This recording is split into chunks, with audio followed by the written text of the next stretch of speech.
Lead attorney here. Hope you guys are doing well, man. We have a real one for you. Oh, struggle streaming already. We have a real one for you today. All right. This is going to be a real one, guys. Black women. Black women. Selfish. Fake everything. Entitled. Not taking responsibility or accountability. This is going to be a real one today, guys. Now, these aren't my words. These are not my words. These are the words of someone who is much more knowledgeable about this area than me. These are the words of the one and only April Mason. Tim is like, preach. Oh, man, this is going to be a real one. This is going to be a real This is going to be a real one, guys.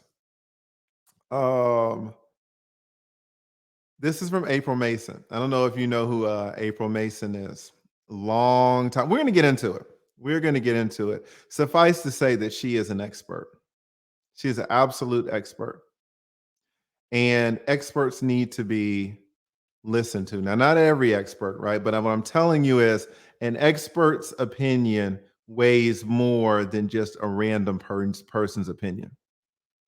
A random person, a random guy in the red pill community will say, oh, well, prenups don't work. I'm an expert on prenups. What I'm telling you, after 20 years of being a family law attorney, what I'm telling you is that my opinion on prenups counts more than the random person, the random guy in the red pill community who's shitting on prenups. It counts more. All right. Here we have a Black woman who is an expert on Black women. Listen to what I'm telling you. We got a Black woman who is an expert on Black women. All right. So this should not just be blown off as just some random person speaking in the wind. We need to listen to this. So we're going to get into it. Let me give a quick shout out, guys, to all the Patreon members. Really appreciate it. I'm teaching you guys how to start these dang YouTube channels, right? I did not know how much money is in these channels. This channel right here is all together, not just the channel, but from the income streams that come from the channel, $25,000-$30,000 a month. I've shown you guys my analytics.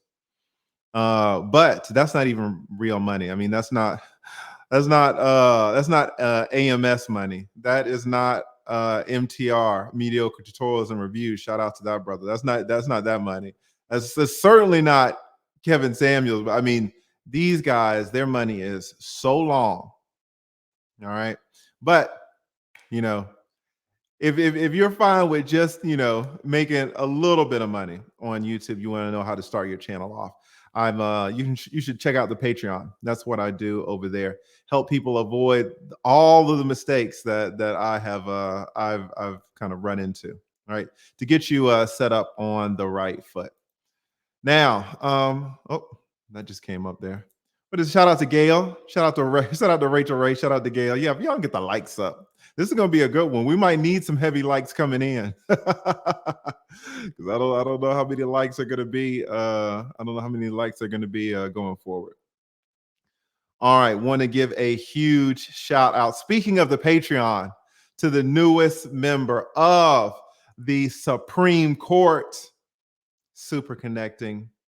Thank you so much, Super Connecting, for joining the Patreon at the highest level to get your channel on the right road. Really appreciate that. And thank you for selecting me to help you get it up on there. So Super excited to talk to you. We got a one-on-one session today, so super excited about that. And I want to thank everybody in the last stream. We had a very interesting stream last stream, so I want to thank you guys for that. Big shout out to Mixmaster Miko. What does Mixmaster say? Top of the afternoon, ATL. Just dropping by to show his support to the channel and the wealth of knowledge you share with us. Salute. Thank you so much, Mixmaster Miko. Really appreciate it. And then JJ, what does JJ say? Peace, TLA. Is joining the Patreon the same as joining the YouTube membership? No, joining the Patreon, well, yes and no. The YouTube membership and the Patreon at the very lowest level is just for supporting your boy, just for supporting the channel. And I really, really appreciate that. But the Patreon is more dedicated to people who want to start their own YouTube channel. All right. If you are interested in starting your own YouTube channel, creating a side income that can really, we can be honest, it can replace your salary income.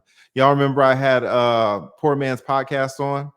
Poor Man's Podcast came on. Young brother, what is he, 25, 26? Said he started YouTube in January of this year. First month, he made $900. February, the second month, he made $3,500. Third month, he made $5,000 or $757,500. Fourth month, he made like $11,000. It's like month after month. Look at him now. He has over 100,000 subscribers. YouTube, the growth on YouTube, guys, can just be exponential. Like if you start it up right, you might not see anything for the first few weeks, could be for the first few months, but you're going to hit a blip and then it builds on itself. I remember struggling back in the day to get, 2 subscribers a day, 3 subscribers a day. Sometimes I would lose a subscriber in the middle of the night. I would wake up and I would have 1 less subscriber than I had before. It's demoralizing. All right. And you can make so many mistakes. But yeah, so that's a great question. The Patreon is kind of dedicated more towards starting your YouTube channel. So really, really appreciate that, JJ. All right. Well, I want to get into it. I want to drop the chat. I want to drop the link to the chat early because I want you guys to come in. I particularly, though, let me just say this. I particularly want to hear from the single people, especially people who are on the dating market. Now, anybody can come up. I mean, let's be honest, right? Anybody can come up. But if you are a single person, especially if you're a single woman, because that's kind of listen, this post was dedicated. April's message was dedicated to single Black women. Let's call a spade a spade. And so if you feel a certain way about it, I would love to hear what your perspective is. If you're a married man who's been married 20 years, I guess you got some knowledge on this, but you ain't really been out in these streets. So I want to kind of talk to the people who are in these streets, right? Who are seeing maybe some of the same things that April is saying. If you're a woman and you've been married 30 years, you're not really the target audience for this. This is interesting, guys. This is absolutely interesting. So let's kind of let's just jump into it. What do we have here? What do we got? Michael Graham. Thank you, Michael. Says salute TLA. Lianya, is that how do you say that? I can't read that. Lianla? I can't read that. Maybe it's because I don't have my glasses on. Rebecca Lynn Pope and this woman have all said the same thing: entitlement and lack of humility. This is going to be an interesting one, guys. Right? Let's take a look. Let me share my screen. Let me show you guys something right quick. And maybe some of y'all heard about this. Maybe some of y'all heard about this this Time article, right? Let me pull this up right quick. Y'all see, y'all, they got my boy right here. They got the man, I guess he's in a Zoom meeting, right? Can y'all see it? Let me pull this down. Shout out to Darius Big shout out to Darius. Shout out to April too. Shout out to Darius and April. Look at how they have our boy, right? We got our man. He's on the phone. He's on the computer. He's on the Zoom. He's got the tie and the coat, but then at the bottom he's got the shorts, right? But look where he's living. You know, he's got this laundry up. Y'all see his laundry? Got the damn washer dryer 5 feet away from him. Now, shout out to him. He's got a workbench. He's got a sit-up bench. But then you look at his gut, right? Has he been using the bench? It's rough out here for guys. What's the title of this? Men are now more likely to be single than women. It is not a good sign, especially if you're living like this, right? Now, you know, we've heard a lot about this article. It just came out on the 5th, guys. It just came out on the 5th. Says a third of adult men are living with a parent. Single men are much more likely to be unemployed, financially fragile, and to lack a college degree.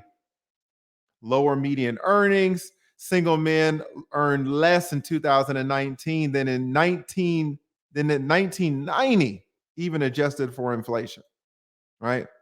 So there's a lot going on, but I want to focus you guys. I want to focus y'all's attention to this paragraph. This is the real paragraph right here, right? What does this say? This says, now the trend has not had the trend of single men. This trend has not had an equal impact across all sectors of society. What does it say? Here we go. Y'all ready? Black people, the Negroes, us black people, we black people are much more likely to be single, 59%, than any other race. Let's stop that for a second, right? Shout out to Jose Judah. Just stop the show. Black people are much more likely, much more, not just more, not 2% more, 3% more. Black people as a race are much more likely to be single. All right, 59%. Let's take a look. Say, oh, are you ready? Are you ready? And black women, 62% are the most likely to be single of any sector. Asian people, 29%, are the least likely to be single, followed by whites, 33%, and Hispanics, 38%. So Asians are like half, blacks are like more than twice. Well, twice as likely to be single than Asians. And black women are the most likely to be single of any other sector. What is up with black women? That's a fair question given these statistics. It sounds harsh, but you know, over here on this channel, we call a spade a spade. That's a fair question. What is going on? Why is it that black women are the most likely to be single of any other sector? All right. Certainly there has to be a lot of factors. There can't just be one thing. There has to be a lot of stuff going on, right? Let's be fair. Let's be honest. But why? Why is it that black women are the most likely to be single than any other race? Well, there's an expert that has an opinion on this. There's a black woman. We're asking, why is it that black women are much more likely than any other woman to be single? Well, we have a black woman who's willing to opine on this, right? Shout out to JP, the aspiring matriarch. Why is it that I see it on here, but I see it on YouTube, but I don't see it on StreamYard? I don't know how that works. But shout out to JP. Y'all know I be struggle streaming. What is Peanut Jelly? Peanut Jelly 90. Shout out to Peanut Jelly 90. What does Peanut Jelly 90 say? Keep up the good work. There was another female relationship specialist who also gave up on giving advice. Fine black lawyer. Thank you so much, Peanut Jelly Daddy. I appreciate the compliment. Appreciate the super chat as well, and especially the comment. Yeah, I think you're talking about Rebecca. Boy, Rebecca came out with a video. We're going to talk about Rebecca in a second. But why is it? Thank you so much, Peanut Jelly. Really appreciate that. Why is it that time says that black women 62% are the most likely to be single than any other sector? Well, you got Miss April Mason, this beautiful black woman here. She's got an opinion. She has an expert opinion. Now, who is April? Right? Well, she's a lot of things, guys. She's a lot of things. She is a #1 best-selling author. She's really authored several books. She has like over 50 courses on how to help women. She ain't worrying about helping you men. Let's be honest. Maybe indirectly, to the extent that a man and a woman can be in a successful relationship. So, if she can teach a black woman how to be in a successful relationship, that's helping the man as well. But it's indirect. She's talking to the women. Huge on now. She was on. She might still be on YouTube, but she's not really active on YouTube. But she's pretty big on Facebook. Has a large following over there. She's got all these academies that teach me how to date, a VIP academy, right? She's trying to put black women on game, and she has been helping black women for over a decade. So it's interesting, right? She kind of reminds me, speaking of that last comment, she kind of reminds me of Rebecca Lynn Pope, who was also doing the same thing, putting black women on game. I should have tagged her. I should have tagged the Rebecca Lynn Pope. What does Queenie? Shout out to Queenie the Virgo. Thank you so much, Queenie the Virgo. What does Queenie the Virgo say? Black women are taught not black women. Let me put some respect on your comment. Black women are taught to not need a man. I'm 45 and saw my mother having the same disposition. I chose to model myself after my grandmother. See, Queenie spitting facts. The I can do bad narrative is ridiculous. We want and need black men. Yes.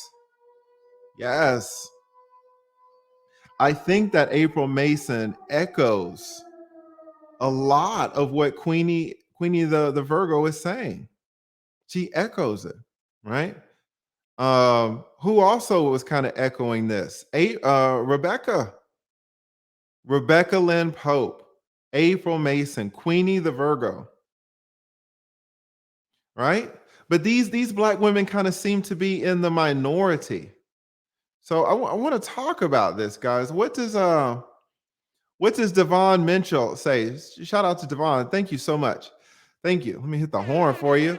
Says they are doing their hoe phase, and when they do decide to settle down with a man, he won't be able to satisfy her sexually long term because she's always have the urge for the new sexual experiences with different men. I was with you until the second sentence, the second line. Because in the second line, I'm going to be honest, I'm going to call it a spade a spade. I think you're talking about men. When you say that a man won't be able to satisfy her sexually long term because she always has the urge for new sexual experiences with different men, I might call cap on that. Because you guys might not know me, mucho gusto, but I am a 20-year divorce attorney. And I see marriages fall apart all the time. And a big reason for that, let's be honest, you got the kids. The kids are a reason. You got money issues.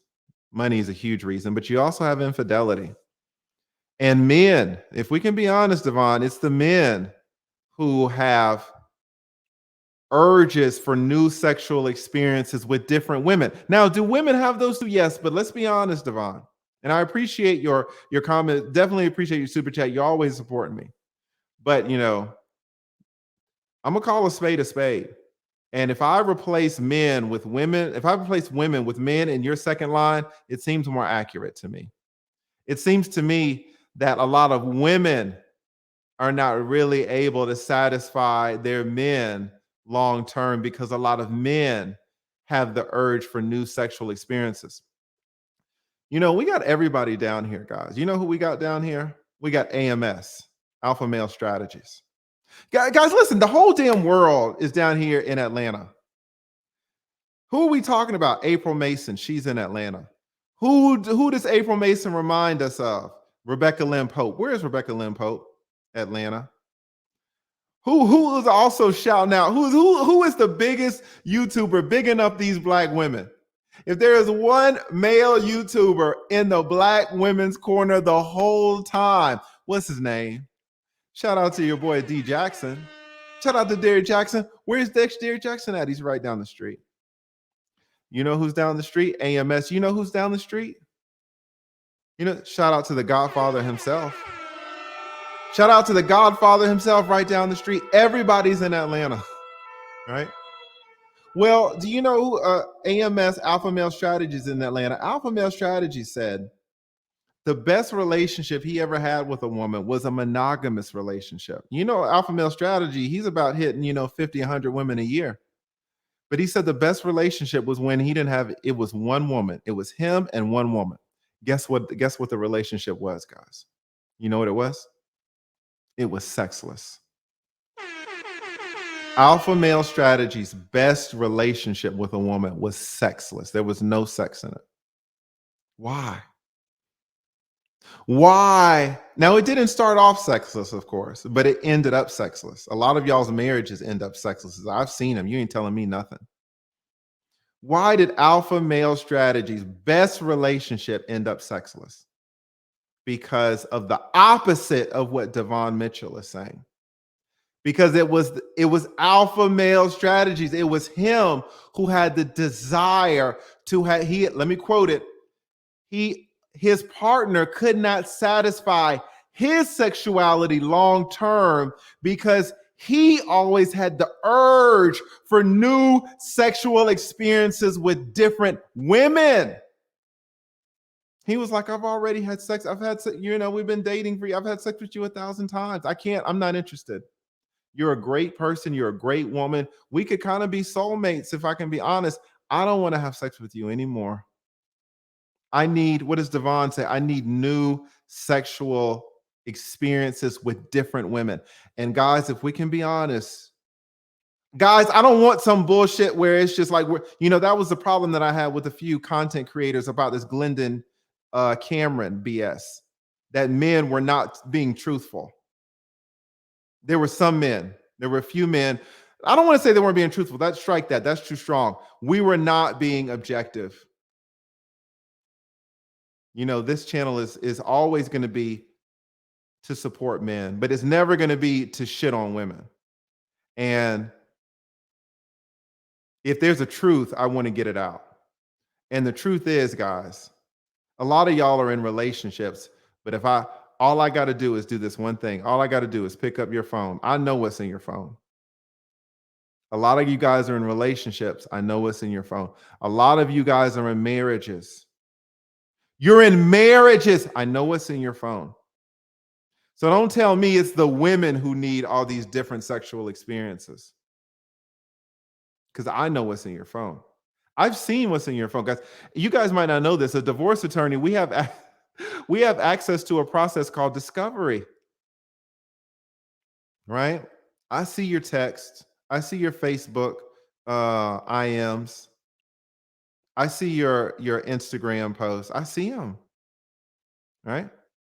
It's interesting, guys. Who do we got? We got Mosaic. Shout out to Mosaic with TJ Randolph. Says, TLA, I need to get in on this. The peanut is about to get you. After getting married at 2 years, After getting married 2 years ago at the age of 52, I can honestly say I didn't listen and do a real self assessment. Yes, let's talk about it, guys. I'm going to drop the link. Shout out to Yvette350. Right? Thank you so much, Yvette. Whoa. Guys, I've been thinking about this dude's channel. Don't go on his channel right now because he's still getting up and running. This guy is going to be making so much money on his YouTube channel. Just I'm super excited for him. Shout out to Millennial Mark TV, and thank you so much, Millennial Mark TV. What up, Lee? Dropping love on the channel. Shout out to you for the video on Patreon about the equipment needed for streaming. I'm about to convert the office at my warehouse into a studio. Big stuff coming. Thanks, man. You are a tremendous help. Guys, listen, y'all don't know who this person is. Y'all don't know who this brother is. He's about to kill the fucking game, man. And it's not going to be big like a Kevin Samuels big. But the money that he's going to generate from his YouTube channel is going to be astronomical because it's not just going to be on the views. Guys, if you have a YouTube channel, you can get a lot of money from the views. But you can also get money from, connecting with your people, doing courses, doing Patreons, flying out, doing coaching sessions. Like Millennial Mark TV, this brother has been making a ton of money for so long, even though he's young. He's making a ton of money because he has a skill that is in high demand, a skill that you would never think of. And his YouTube channel is just going to explode him up. I'm super excited for him. Thank you so much, Millennial Mark TV, but I'm so excited for you. And thank you for shouting out the Patreon as well. I really do try to give you guys good information on there. I really do. So thank you for that. Shout out to Millennial Mark TV. We got Black Bomb 6. Shout out to Black Bomb 6 in the house. Says education doesn't prevent a woman from lusting after other men within her marriage. Whitney Houston was more intelligent than Bobby Brown. That did not stop her from messing with Tupac and Robin. Jesus Christ. Is this true? Did Whitney, well, first of all, was she married? Was she married? And in her marriage, well, I'm going to take Whitney out of it. Even if this is true, I think you're picking a bad example. Because first of all, Whitney Houston was on crack cocaine. All right. It was clear that Whitney Houston was living a different type of lifestyle. I don't think you can hold Whitney Houston to the traditional type of lifestyle that you're trying to hold her to.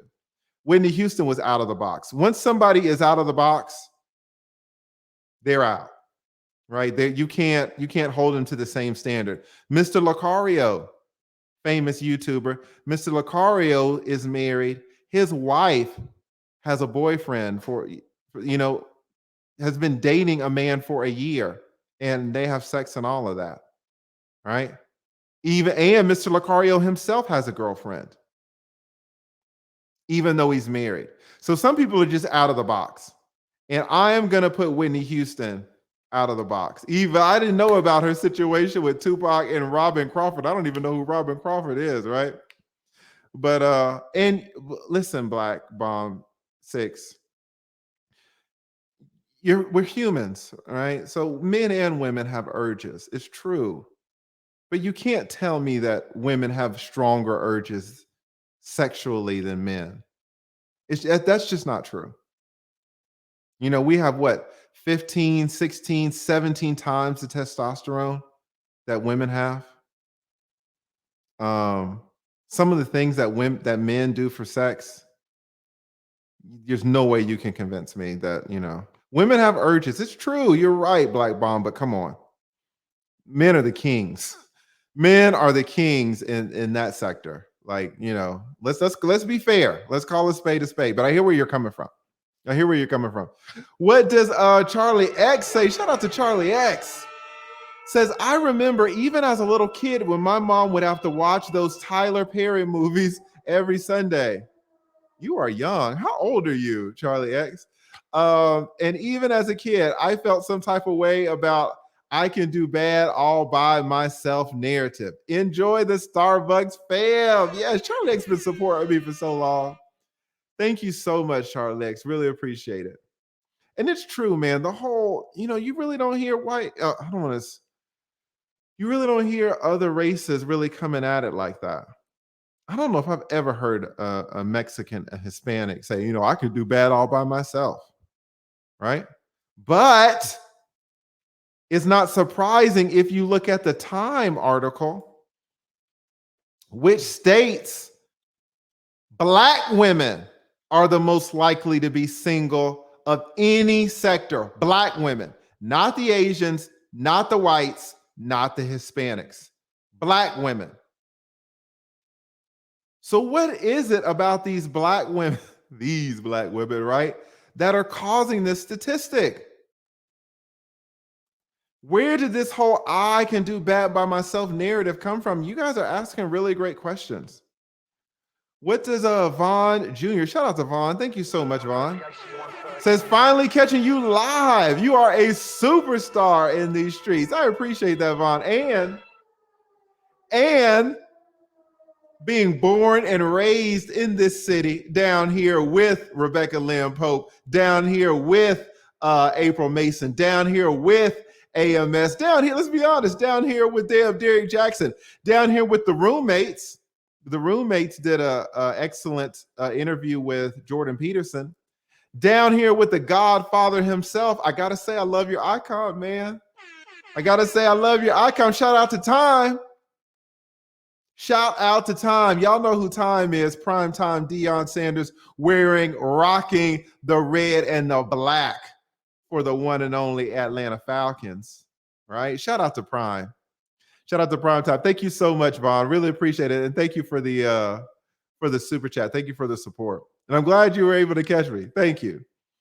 Who do we got? We got our girl. I hope this is the real one. Barbie girl Tina be having imposters everywhere, talking about people falling in love with icons, right? Everybody loves them, so Barbie girl Tina. She says less than 270 likes. Get the likes up for TLA. I'm trying. We're going to talk about some good things. Thank you so much, Barbie girl Tina. You are always supporting your boy. Thank you. Thank you. And thank you for thinking about my likes too. I always forget about that stuff, but you guys are on it for me. You guys hold me up. Thank you, Barbie girl Tina. Barbie girl Tina had imposters. Everybody was trying to. They have Barbie girl Tina saying some wild things, right? Straight wild. Got April in the house. What does April say? Thank you for being honest, TLA. Men are equally as bad as women are when it comes to body count thing. Men have let's talk about this. This is interesting. Men and women cheat. This is absolutely true. This is true. Men and women cheat. True. For some reason, men online are sensitive about their dealings. Yeah, men are sensitive when it comes to just because when they get married, when men get married, they have so much to lose because this family court system is not fair. So it's a very sensitive issue. And it should be sensitive. I mean, you could lose half of everything behind some woman, who's cheated on you. So, you're absolutely right. Now, men are equally as bad as women when it comes to the body count thing. What is the body count thing? Because I don't know if I understand what you're saying there. I would say that there's a double standard here. Women are not going to ding men for a high body count. In fact, if a man has a high body count, there are things about him that will attract women. So if a man has a high body count, if AMS has a high body count, there are going to be things in the new women. There are going to be things about him that new women see. They're going to be like, man, he's got a high body count. Something's going on over there.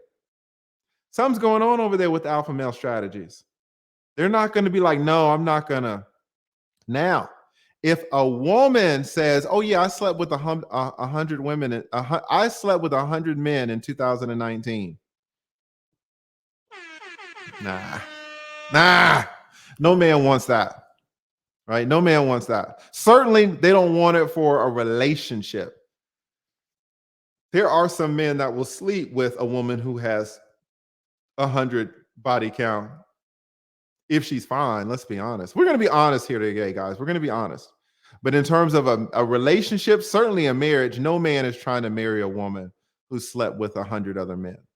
It's just not going to happen, right? It's just, and that's a double standard. I absolutely agree with you, April. But you're right. Listen, I want to call it fair on both sides, guys. What is it Miko say? Imagine being Jesus and knowing all men and listening to black women pray for men that don't exist. This is what Rebecca Lynn Pope was speaking of. This is what April Mason speaking of. Shout out to the Ingram Experience. Says, listen, lead. My live for Sunday at 2 p.m. is titled The Uncovered Woman. There is an epidemic in our community of single women, especially single mothers. Yes. And this is what Time was talking about. This is what the Time article, you said it's an epidemic, and Time is like, you're right. Listen, guys, it cannot be that this sentence right here, black women are 62% black women are the most likely to be single of any other sector. That cannot be a good thing. The Ingram Experience says it's an epidemic, and it looks like he's right.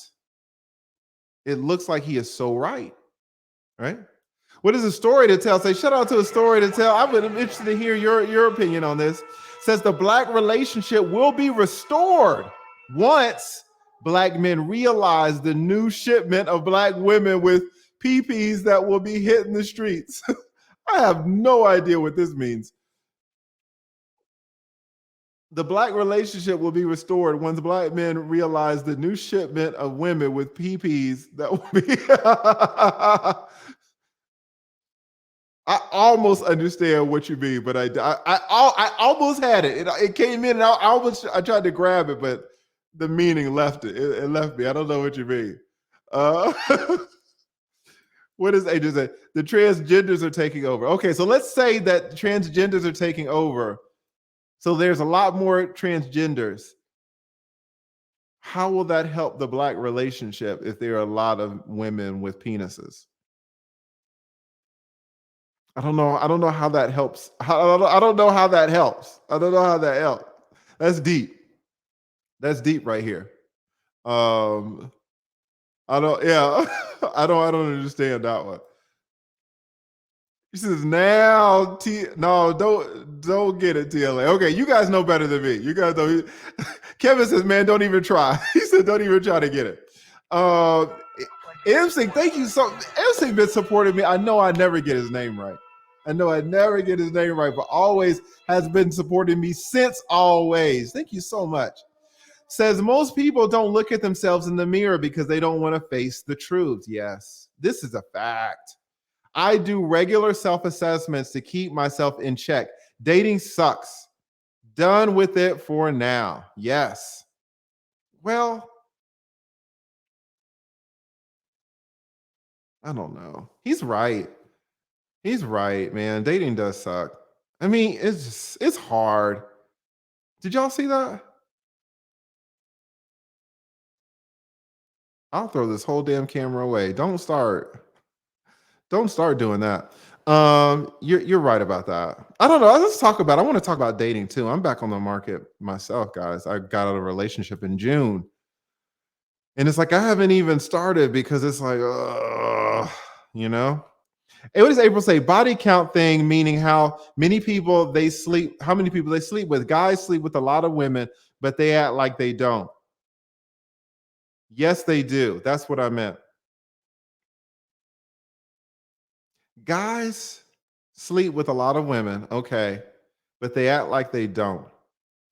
I don't think most guys sleep with a lot of women, April. You know, you're a woman, so you would not really have perspective on this, but most guys don't sleep with a lot of women. I don't think this is true.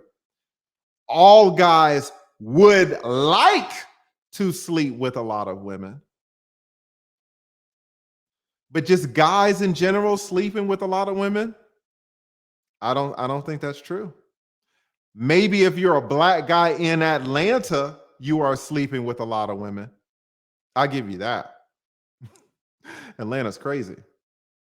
But just general in the nation, if you're a black guy, just a regular guy earning $40,000 a year, $45,000 a year in Pittsburgh, You're earning $50,000 a year in Austin, Texas. You're not really, I mean, are you sleeping with a lot of women? It's probably the women it seems like have more access to sex than the men. It's hard for men, April. You might not be able to see it because you're a beautiful woman, and so you might not realize the struggle. But for men, it's hard to get some ass, to be honest. Um, and for a lot of men, it's almost impossible.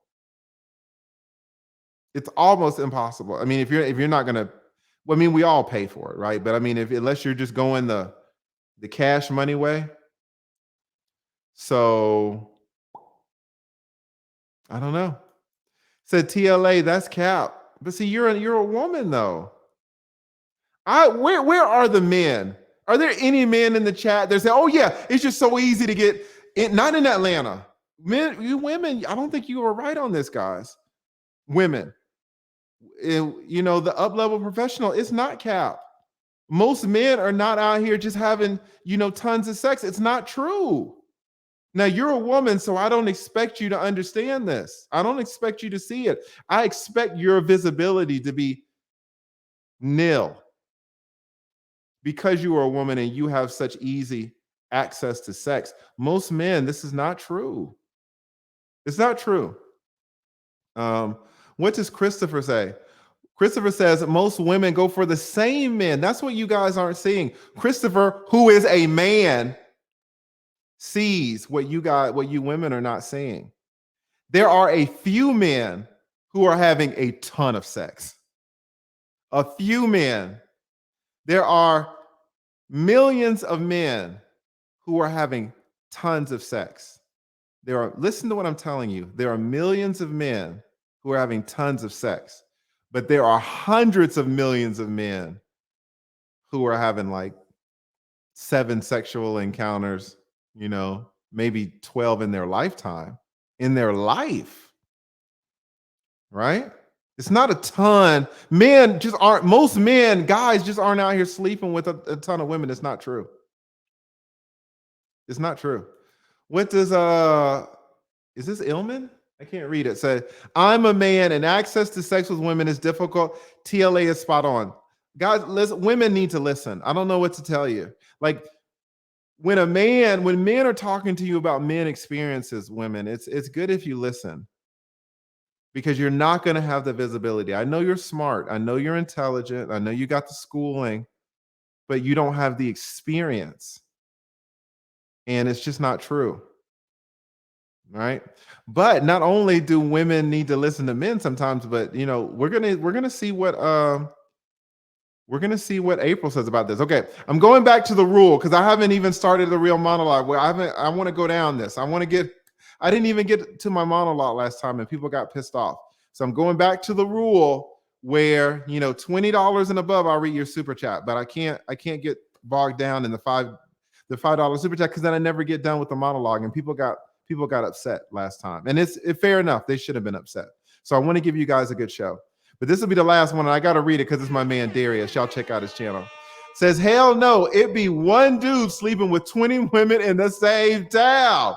The average guy ain't getting that cookie. Darius, I'm glad this was the last one I would pull up because I'm gonna still pull them up, but this is the last one I'm gonna read. But Darius is exactly right, guys. It's women, listen to what Darius is saying. Listen to what I'm telling you. All right. Listen to what I missed it. I missed the one I just read. Listen to what men are saying. It's not true what you women are saying. Thank you so much, Mr. Donnie Mac. Really appreciate it. Thank you so much, Tidy4. All right. Tidy4 says women sleep with the same man, like me, 6 foot tall. Shout out to Tidy. Okay, listen. Let's get back to it, guys. So we already saw what I pulled this one up. Oh, I missed one. I'm gonna just pull it up on the screen. Thank you so much, Bridging the Gap. Really appreciate it. Thank you, Bridging the Gap. I got to go back to the rule that we implemented a long time ago. So I'm gonna read the $20 ones and up, but I got to get to it. So what's the issue? The issue is this. Black women are the most likely to be single of any other sector by far, 62% by far. All right. Now, what does What does an expert have to say? And we already talked about how she's an expert. You know, best-selling author of several books, has over 50 courses helping Black women. She's down here in Atlanta, the Black Mecca. If you want to talk about dating, this is the place to do it for the Black community. Everybody down here is talking about dating.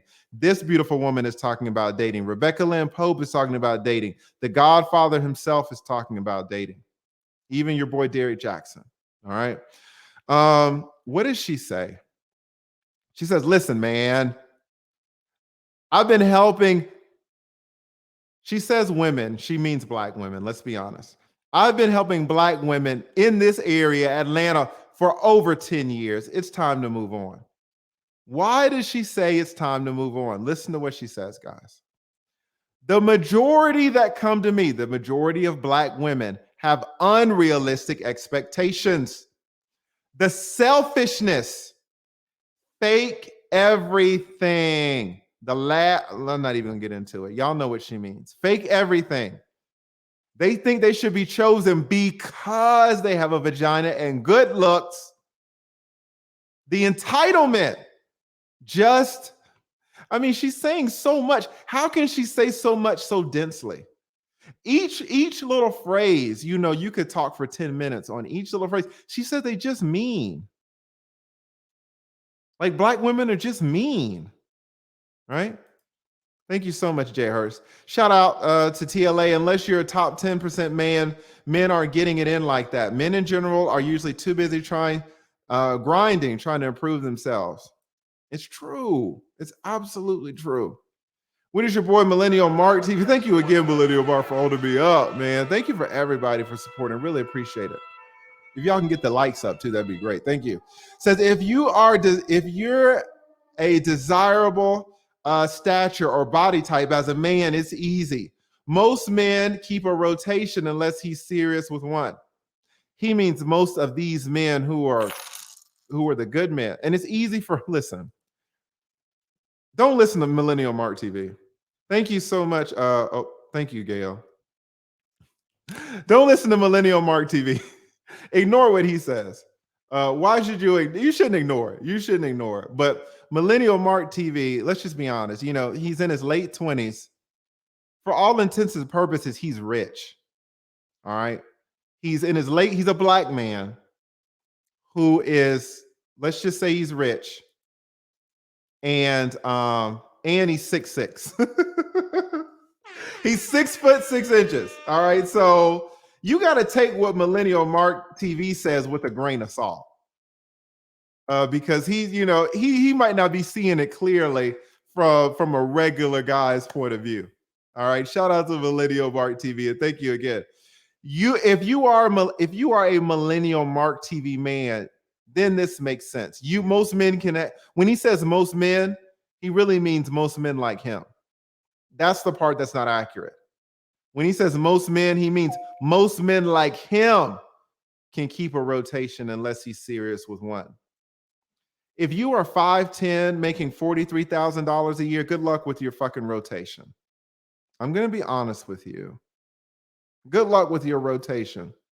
If you're 34 years old, you're 5'10", and you make $46,000 a year. Good luck.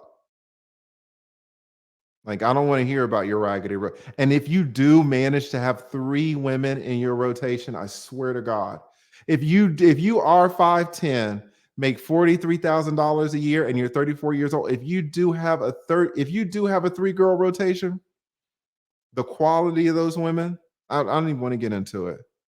I don't even want to get into it. Like, guys, it's rough out here for guys. Now, if you're in Atlanta, you might not see it. If you are young, rich, and Black and 6'6", you might not see it. But it's rough out here. What does Majori say? Very easy to get laid as an attractive. That's the word. Very easy to get laid as an attractive. Of course. Of course. Very easy to get laid as an attractive Black male. People are passing wives around like hotcakes nowadays. You said attractive. Of course. Oh, it's easy to get laid if you're a young Denzel. It's easy to get laid if you're a young Brad Pitt. It's easy to get laid if you're a young Tom Cruise. It's easy to get laid if you're a young What's the dude from The Office? The black dude, what's his name? Ingram, or what's his name? What's his name? The black dude. If you're attractive, you can get laid. It's true. Shout out to JT Coin Rings. Thank you so much. But that's not the point, guys. Most men, by definition, aren't attractive. By definition, most men, by definition, you know what they are? They're average. I'm telling you, it's not easy for an average black man to have a rotation. If you think it is, you're wrong. Period. You're wrong. And we're going to find out why you're wrong. April Mason is going to explain to you why you're wrong. The Time article already said why you're wrong. You know, black women they're choosy. Right? You're an average black man. We're going to talk about it, guys. Luke Hazley, thank you so much to the beautiful Luke Hazley. What does Luke Hazley 20 say? Always supporting your boy. Luke Hazley, thank you so much. I really, really appreciate all of your support. You're so special. Thank you, Luke Hazley. What did she say? Maybe develop a type of news sticker to appear at the bottom of your screen to show the super chats that are less than 50 to thank the Oh, this is a good. Yeah. This is a good idea. To thank the contributors as you present your monologue. This is a good idea, and I've been struggling with this because I do want to acknowledge everybody. You guys don't have to send me a penny. You're just doing it to support the channel. You're doing it for the love. So I want to acknowledge every single person. The issue is people got mad at me last live because I didn't even get to my monologue because I was reading, the 5s and the 10s. So Luke Hazley, I mean, that is actually a great point. Thank you so much, Luke. But Luke Hazley be supporting me so much. He said a $25 super just to send me a message. Thank you so much, Luke Hazley. I really, really appreciate you. I'm gonna get back to it. I'm just gonna. Okay, I'm gonna get back to it. This is gonna be I think this is the last $20 one right here. So the $20 one's enough. I'm gonna read, but come on, all right, I got to get back to it. We've been talking an hour and I haven't even started. Mixmaster Miko, in the original Coming to America, Eddie Murphy gave us 4 places to find a nice woman. Queens, New York. Jesus Christ. Is that true? Church, the library, neighborhood church fundraiser. Just adding some. Okay, thank you. I love it. Thank you so much, Ms. Master Miko. Whenever I date a woman from New York, man, y'all's energy is just so. I don't want to offend anybody from the North. I really don't. And to y'all don't see it because y'all are just, everybody's New York. It's the same energy. But y'all's energy when you come to the South, it's a crazy energy that a lot of New York women have. To me, it seems crazy. But we used to the first place is Queens, New York. That got me. That absolutely got me. Right? That absolutely got me. Thank you so much, Michael De Jesus. Really appreciate it. Then we got y'all. Here we go. Sean, you don't ever agree with what I'm saying. Let's see what Sean got to say. What does Sean got to say today? Oh shit. What did he say? He said, I owe you an apology. I mistook your neutral position on Glendon as tacit support instead of the strategy you were. Man, shout out to Sean Porter, man. I love it when men can do this. I love when men can say, hey, man, I thought I saw something, but I saw it wrong, and I apologize. This is what the expert is saying that Black women don't do. This is what she's saying Black women don't do. What did April Mason say? The lack of accountability, right? The lack of taking ownership of your decisions. And then you wonder why Black women, according to Time, are by far the most single in the sector, right? But Sean, thank you so much. I appreciate you saying that. You know, I love you, Sean. Even before I read your comment, I was like, okay, here comes Sean again, right? So it's no hard feelings, no hard feelings. But I appreciate you saying that. And in your defense, there were other people who were like, hey, man, I don't understand why Lead isn't wilding out on old dude.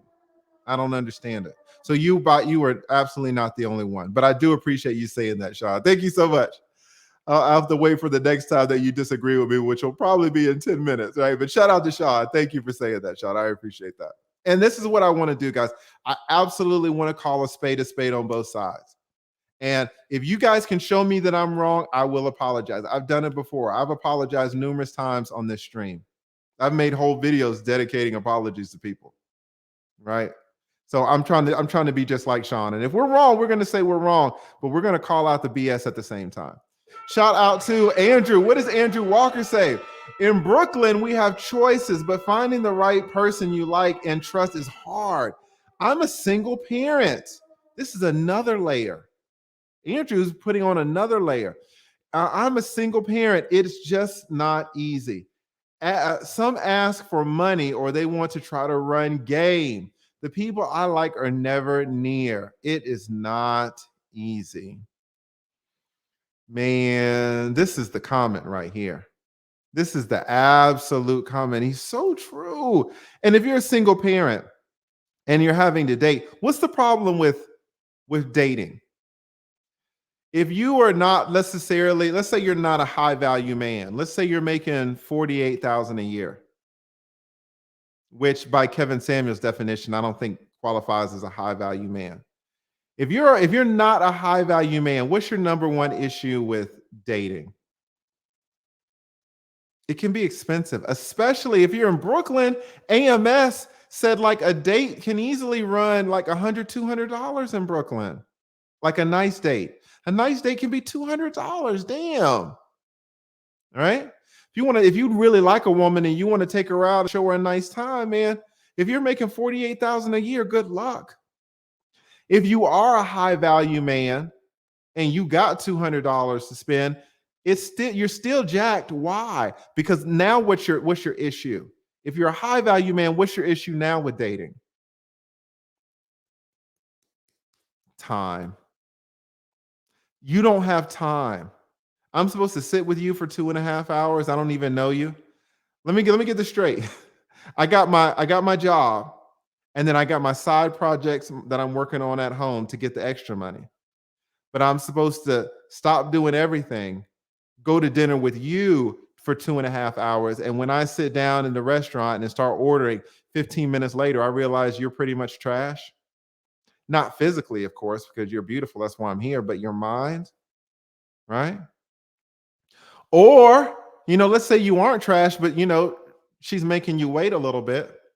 How much time do you have as a high value man to sit on these damn dinner dates? Especially if you're a single parent. If you're a single parent, just like Andrew said, you're adding on another layer. Now the babysitter, Jesus Christ. I don't know how you do it. I don't have any kids, right? So if I just want to go out on a date, just fucking get my phone and grab my keys and I go. I don't know how Andrew does it. I would like to hear Andrew come up on the panel. I would like to hear his experiences. This is very interesting. Thank you so much, Andrew. It's a very insightful comment. I think you're absolutely right. Want to give a big shout out. I almost locked myself out my damn stream. That would have been bad. Big shout out to Blackfire Rising. Thank you so much, Blackfire Rising, for becoming a member. I really, really appreciate that. Thank you. Oh, look who we got. We got and across the burning sands. Shout out to our man, a Greek and military. He's trying to corner the market, right? High value man himself, Hank Tyrone. Another one from Atlanta. Another one from the 404. Right? What does he say? Facts, TLA, as a high value man and engineer. Engineer, Jesus Christ. Y'all know my man, Hank, man. He's killing all around. And a high value man and engineer at 5'8", making 150 plus. Damn. I can agree exactly with what you are saying. Thank you. Y'all know. How old are you, hey? Like some of y'all young ones, man, in your 30s, in your 20s, y'all are just killing the game. Y'all are killing the game. 150 plus. Engineer got real knowledge, not the BS bullshit that I got. I ain't got no knowledge, not that can really help anybody long term. If you're an engineer, you really know stuff. If you're a lawyer, you don't really know anything. You can't really do anything. But if you're an engineer, you actually know real stuff. I don't know anything real. You guys know real stuff. Shout out to you. Shout out to Jay Lynn. Really appreciate that. I would love a picnic at the park okay. Here we go again with the picnics at the park. Y'all remember that dude I had on? I had a dude on who was trying to say, I didn't even go to get it. See, this is why y'all tell me not to click on the $5. Shout out to Jay Lynn, though. I was about to go down a whole road, but I'm not going to do it. I got to get back this. What is a Raven? Shout out to Raven. I haven't seen Raven in a long time. She says, ¿Qué onda, cariño? ¿Qué onda, Raven? ¿Cómo estás? ¿Qué onda con la chamba? ¿Qué onda con el trabajo nuevo? Ya no tan nuevo, ¿verdad? We got a different shade of purple. Great to see you. Thank you so much, a different shade of purple, for becoming a member. Really appreciate that. Thank you. Thank you, thank you, thank you. Also, shout out. Oh, again. Oh, he became a member and gave a super chat. Thank you for supporting your boy. Thank you so much, a different shade of purple. And y'all go check him out. Excellent content creator. If one of the moderators could drop his link. Excellent, excellent channel. Thank you so much. All right. I know. Gail, y'all, listen, if y'all have sometimes I'm appalled that I will go on to one of y'all's new YouTube channels and y'all do not have Gail as a moderator, even though Gail is out there bigging up your Cash Apps, bigging up your super chats, bigging up your channel, right? And y'all just got her sitting around like a normal person. This is the #1 moderator in the space, and this is why, guys. You know, she'll Cash App me messages because she knows that I'm struggle streaming and I won't see them. She will Cash App me like, "Hey man, slow the damn chat down. Hey man, Kevin Samuels is in the chat. Hey man, Abba and Preach is in the chat. Yes, it's the real Abba and Preach, not an imposter." Right? This is what she does. And y'all will just have her sitting around amongst everybody else. Right? Even, what did she say? Lead. Stop reading these books. It's like, lead, get to your monologue. She's helping me out, guys, and y'all don't even have her as a moderator. Some of y'all are making such a big mistake. I need to do a whole chapter on my YouTube course just on Gail alone. I think I am. I'm going to title it Gail Lockett. She's telling me how to run my damn stream. She's helping me out, and y'all don't even have her as a moderator, man. Some of y'all are making some big mistakes. But okay, Gail. Listen, guys. Gail is like, listen. Gail is trying to tighten me up. All right. So $20 and above. Thank you, Gail. Thank you. Thank you so much, Gail. Really appreciate it.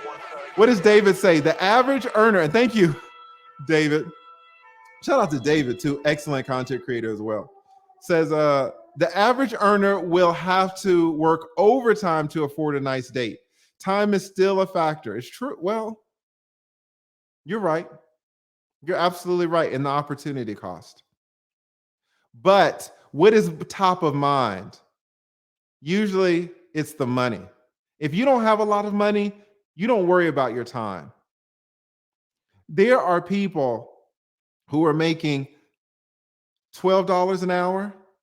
And if you could give them $19 an hour, they would work that $19 an hour a job for 80 hours a week. They don't care about their time. I guess that's kind of what you're saying, though. Is it? Yeah. I mean, you're right. But they're first thinking about the money. But you're right. But listen, here's basically what I'm saying, guys. If you don't have a lot of money, you're fine exchanging money for time. You just want the money. You want the money first, and you'll give your time away. Listen to what I'm saying. This is a better way to say it. If you don't have a lot of money, you will sell your time. Just take my time, give me the money. Take my time, give me the money. What happens if you do have a lot of money? If you do have a lot of money, you say, take my money, but give me my time. Listen to what I'm telling you guys. If you're a high value man, You got the money. Take the fucking money. Just give me my time. Whereas if you are making $13 an hour, you're like, oh, you can have all the time you want. You can have all the time you want. Just give me the money, right? So what you're saying is absolutely right, David. What you're saying is absolutely right. But what I'm talking about is the difference in focus. What is the primary complaint? What's the primary complaint? Because even if you are making, $130 a year, $200 dates are going to add up over a year. They're going to add up. So it's still in the back of the mind. It's still in the back of the mind of the man who makes 130. Hey, $200 dates, man. I can't do too many of these. January, February, March, December, October, September. This shit's going to add up. But your point is well taken. Your point is well taken, and you are right. You are right. ¿Y qué dice Jesús? Me encanta oírte hablar español. Tu acento es muy gracioso. Oh. What did she say? She says, I love to hear you talk Spanish. Your accent is so fucked up. Where are you from? Are you from the DR? Where are you from? Jesus, Jesus, the only God. Me encanta oírte hablar español. You know how I thought it was starting off as a compliment. I really did, and she straight flipped it on me. This is how black women will do you. Shout out to Jesus. I'm just teasing you. Okay. Shout out to Closed Mouse TV. Really appreciate that. Oh, look who we got here. We got the man. Look who we got here. Our number one intellectual on the channel. We got Ike and we got Technological Chaos. Those two brothers have the whole damn sector locked down. What does he say? What does Technological say? Okay, here we go. Research throughout the dating apps taken as research by Rob Henderson, recently interviewed by Jordan Peterson, revealed that men found 60% of the females attractive, but women ranked 80% of the men as unattractive. This goes directly to what we are talking about. That's why Technological Chaos is my number one, is my smartest subscriber, way smarter than me. But he's exactly right. Guys, listen to what he said. The women, shout out to you, April. Shout out to that other woman that was like, oh, men are, all these men, guys have huge body counts. It's not true. It's not true. The average guy does not have huge body counts. Somebody said, oh, men, all these men are sleeping with all these women. It's not true. This is what Technological Chaos is telling you. What did he say? 80%, women ranked 80% of the men as unattractive. 80%. How are you figuring that men around here having sex every day? Men in their marriages are having sex every day. Like, it's not happening. It's tough. Unless you're a black man in Atlanta, it's hard. You gotta be a star. You gotta be a damn millennial Mark TV. You gotta damn cross the burning sands with Hank Tyrone. You gotta be the real deal to have that. Now, once you cross that line into the real deal, then okay. Right? But that's going to be the vast minority of men. What does he say to finish up? Also excluding survey of male virginity rising by 30%. Guys, this is so deep. Thank you so much, Technological Chaos. Thank you. Thank you, thank you, thank you. Oh my God, you're absolutely right. And thank you for such a generous super chat as well. You always support your boy so strong. I was thinking about you. I've got a new African friend. She's a Kikuyu. Does anybody know what a Kikuyu is? And she'd be putting me on game between the beefs between the Kikuyus and the Luos. Does anybody know what a Luo is? Listen, guys, I'm 44. You're never too old to stop learning. You can always keep learning. She's putting me on real game about what's going on the continent. She's giving me history lessons. about what's going on with my people that I have been separated from. So, but shout out to all the Africans. I know that sounds fucked up, but it's true, man. They listen.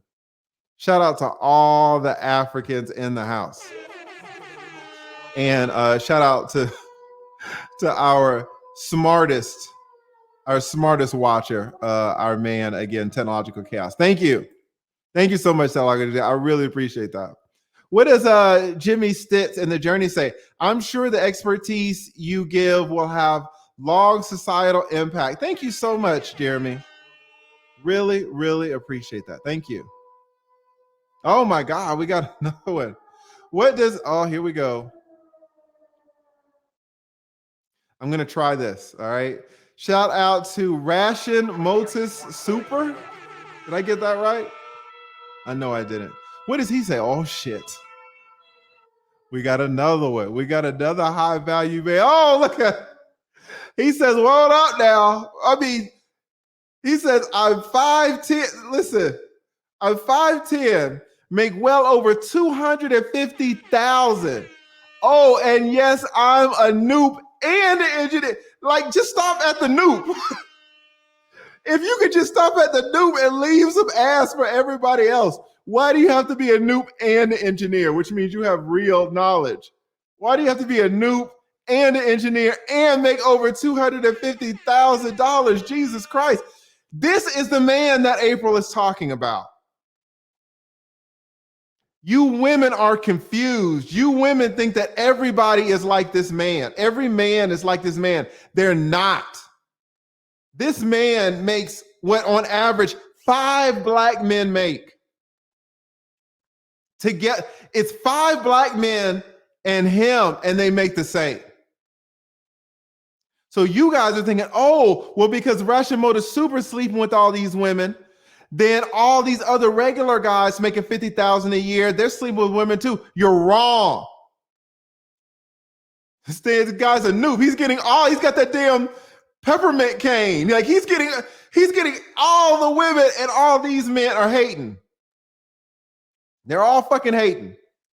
And all of you women come, you know what these men don't want to hear? These men do not want to hear you women talking about, oh, all these men have high body counts. Because it's not true, women. Hopefully you're going to learn this. And I'm not trying to be inflammatory or anything, but I'm calling a spade a spade. You women are wrong. Right? There is one guy over here to 5 guys. And if we're going to be honest, it's probably more like 8 or 9 guys. If we're going to really be honest. 5 is too few. You need to add like 3 more people over here to equal this one. And then this one, Rashimoto Super, he's the one sleeping with everybody. Got the damn gall to be a noob and make 250,000 and be an engineer. We were talking about Greeks on the last one. Somebody was like, oh, is TLA a noob? I'm like, look at my face. I'm 6'3". I'm 6'3", fucking 230 pounds. How the hell you think I'm a noob? Fucking pretty boy's getting all the ass. And he's an engineer. Come on, man. Like, this shit ain't even fair. Shout out again, man, to Rashimoto's. Really appreciate that, man. God damn. What is the intention? Another one. This is where you women are fucking slipping. There's so many, and this is what I want to get into, guys. This man, y'all see him down here, right? A little bit younger than me, right? Works out. A millionaire. You know what he is? Listen to what I'm telling you. Listen. He works out. $1 million portfolio. No kids. You know what he is? Single. He's single. With $1 million portfolio. Why? Right? Do you know who knows why? We are going to talk about who knows why in a second. She knows why. I think she's looking at him. She's looking right down there at him. She knows why. Right? What did she say? Just as a teaser. Okay, listen. Listen to what I'm telling you. This man has $1 million portfolio, works out every day, and no kids. He's in the market for a woman. Let's be honest, he is. What does he see? What does he see? He sees disagreeability. He sees defensiveness. He sees argumentative about everything. Why in the hell would a millionaire get with someone who is disagreeable, who is defensive, who is argumentative about everything? Why? Why would he do that? Right? What does he say? TLA, the 666 crew out here killing it. Oh, I was like, what? I was like, maybe that's why you're thinking. I thought it was like some devil stuff going on. I'm sorry about that. I was like, I immediately went to the devil, but you're right. It's usually called the 3 6s, right? But you're right. But it threw me off. You threw me off. I was like, come on now. Got Satan in the house. All right, the 666 crew out here. 6 foot 6 pack, them 6 figures. Yes. TLA, you are out here killing the game. Keep it up, TLA. Thank you so much. Y'all go check out this man's channel. New content creator, you can't tell. The production value of his videos is off the chain. Off the chain. He is also in the Patreon at a very high level. Thank you so much, Intentional Millionaire. And his videos are awesome. They do not look like they're from a new YouTuber. They just don't. They're way better than mine. Way better. Shout out to Intentional Millionaire. Shout out to Urban Globetrotter from Panama, right? Shout out to you. Shout out to a different, did I read this already? I thought I read that already, but if I didn't, did I read that? Shout out to a different shade of purple. Thank you. What does Jay Leah say, man? This is so sad. I know. I need to read the chat, guys. What is the Steel Curtain? Shout out to my man, the Steel Curtain. He said the trolls are active. Is the chat getting rowdy? I don't know what the chat's saying, guys. I can't ever tell what the chat says. I just get up here and do my thing. We're gonna talk about it. Is the chat not reacting well? What does V say? What does the beautiful V say? Shout out to the beautiful V. We got a woman coming up. Said all you men, you fucking millionaires coming up, 250,000 engineers, $1 million portfolios, noobs of all people, right? What about the women? What does V say? Let's listen to what V says. V says, it's hard finding a man that doesn't just want sex. I got a lot to say about that. Everyone assumes because I'm attractive, I have men lined up. You do. You do have men lined up. Now you're keeping them in line, but you do. The problem is finding a quality man I find attractive. That's true. You're right. Right? Your first sentence, we're going to talk about it. Your second sentence, everyone assumes because I'm attractive. Everyone is right. You're wrong on this. Everyone is right.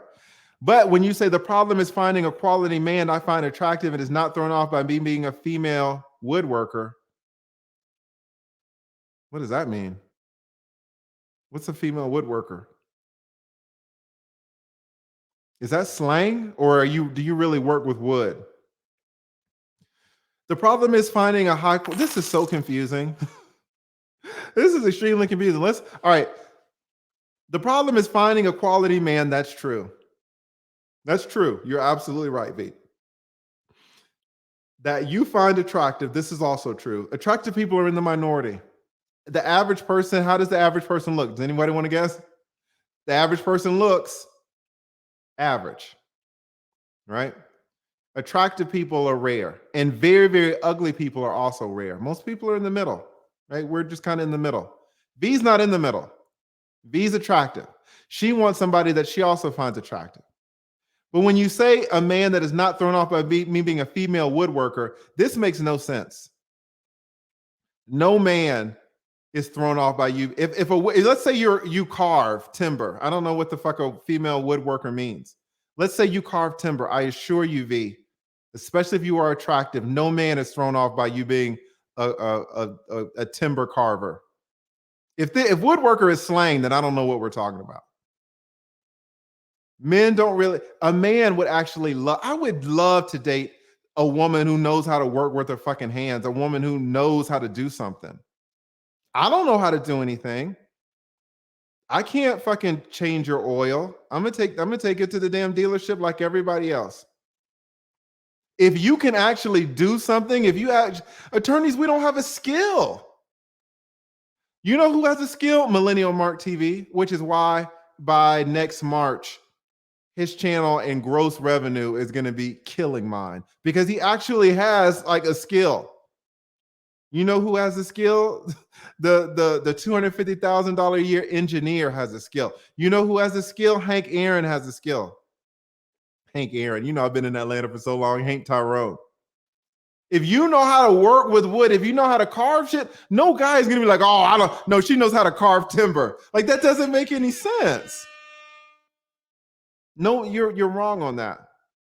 Now, when you say it's hard finding a man, I'm going to save this. I want you to come up, V. I want you to come up. I'm going to drop the link. I want you to come up because when you say it's hard finding a man that doesn't just want sex, this is not true. This is not true. I'll be honest with you guys. I'm telling you this as an expert. I'm telling you this as a man who's seen relationships for 20 years. Most men are blue pill. Most men are not out here trying to spin plates. Most men want to settle down. 25-year-olds want to settle down and have a kid. 27-year-olds want to settle down. 33-year-olds want to settle down and have a kid.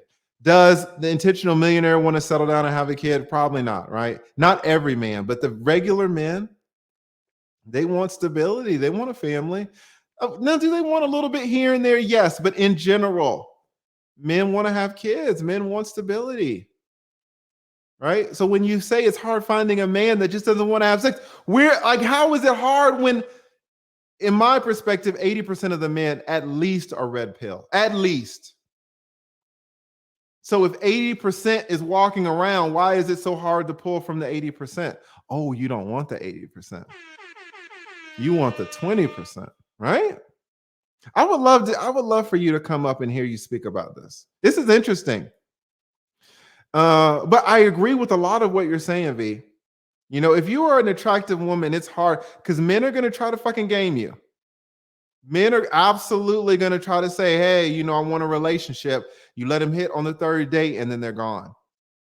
And then so some YouTube person is going to say, oh, well, the problem is you let him hit on the third date. You should have made him wait until the 12th date. So you make him wait until the 12th date, but by the 5th date, he's gone. So if you're a woman, what the fuck are you supposed to do? You think a man is going to wait around for 12 dates before he hits? It's not no,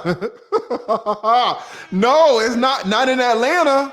I can only speak for Atlanta. Atlanta, you got about 4 dates. And if we can be honest, it's really closer to 3. But you got 4. You think a man is going to take you to fucking Chili's for 12 times? No. It's not happening. It's tough being a woman. It's tough being a man. This is such an interesting conversation. I want to thank you for the super chat, V. I want to thank you for your support, but your comment is also so instructive.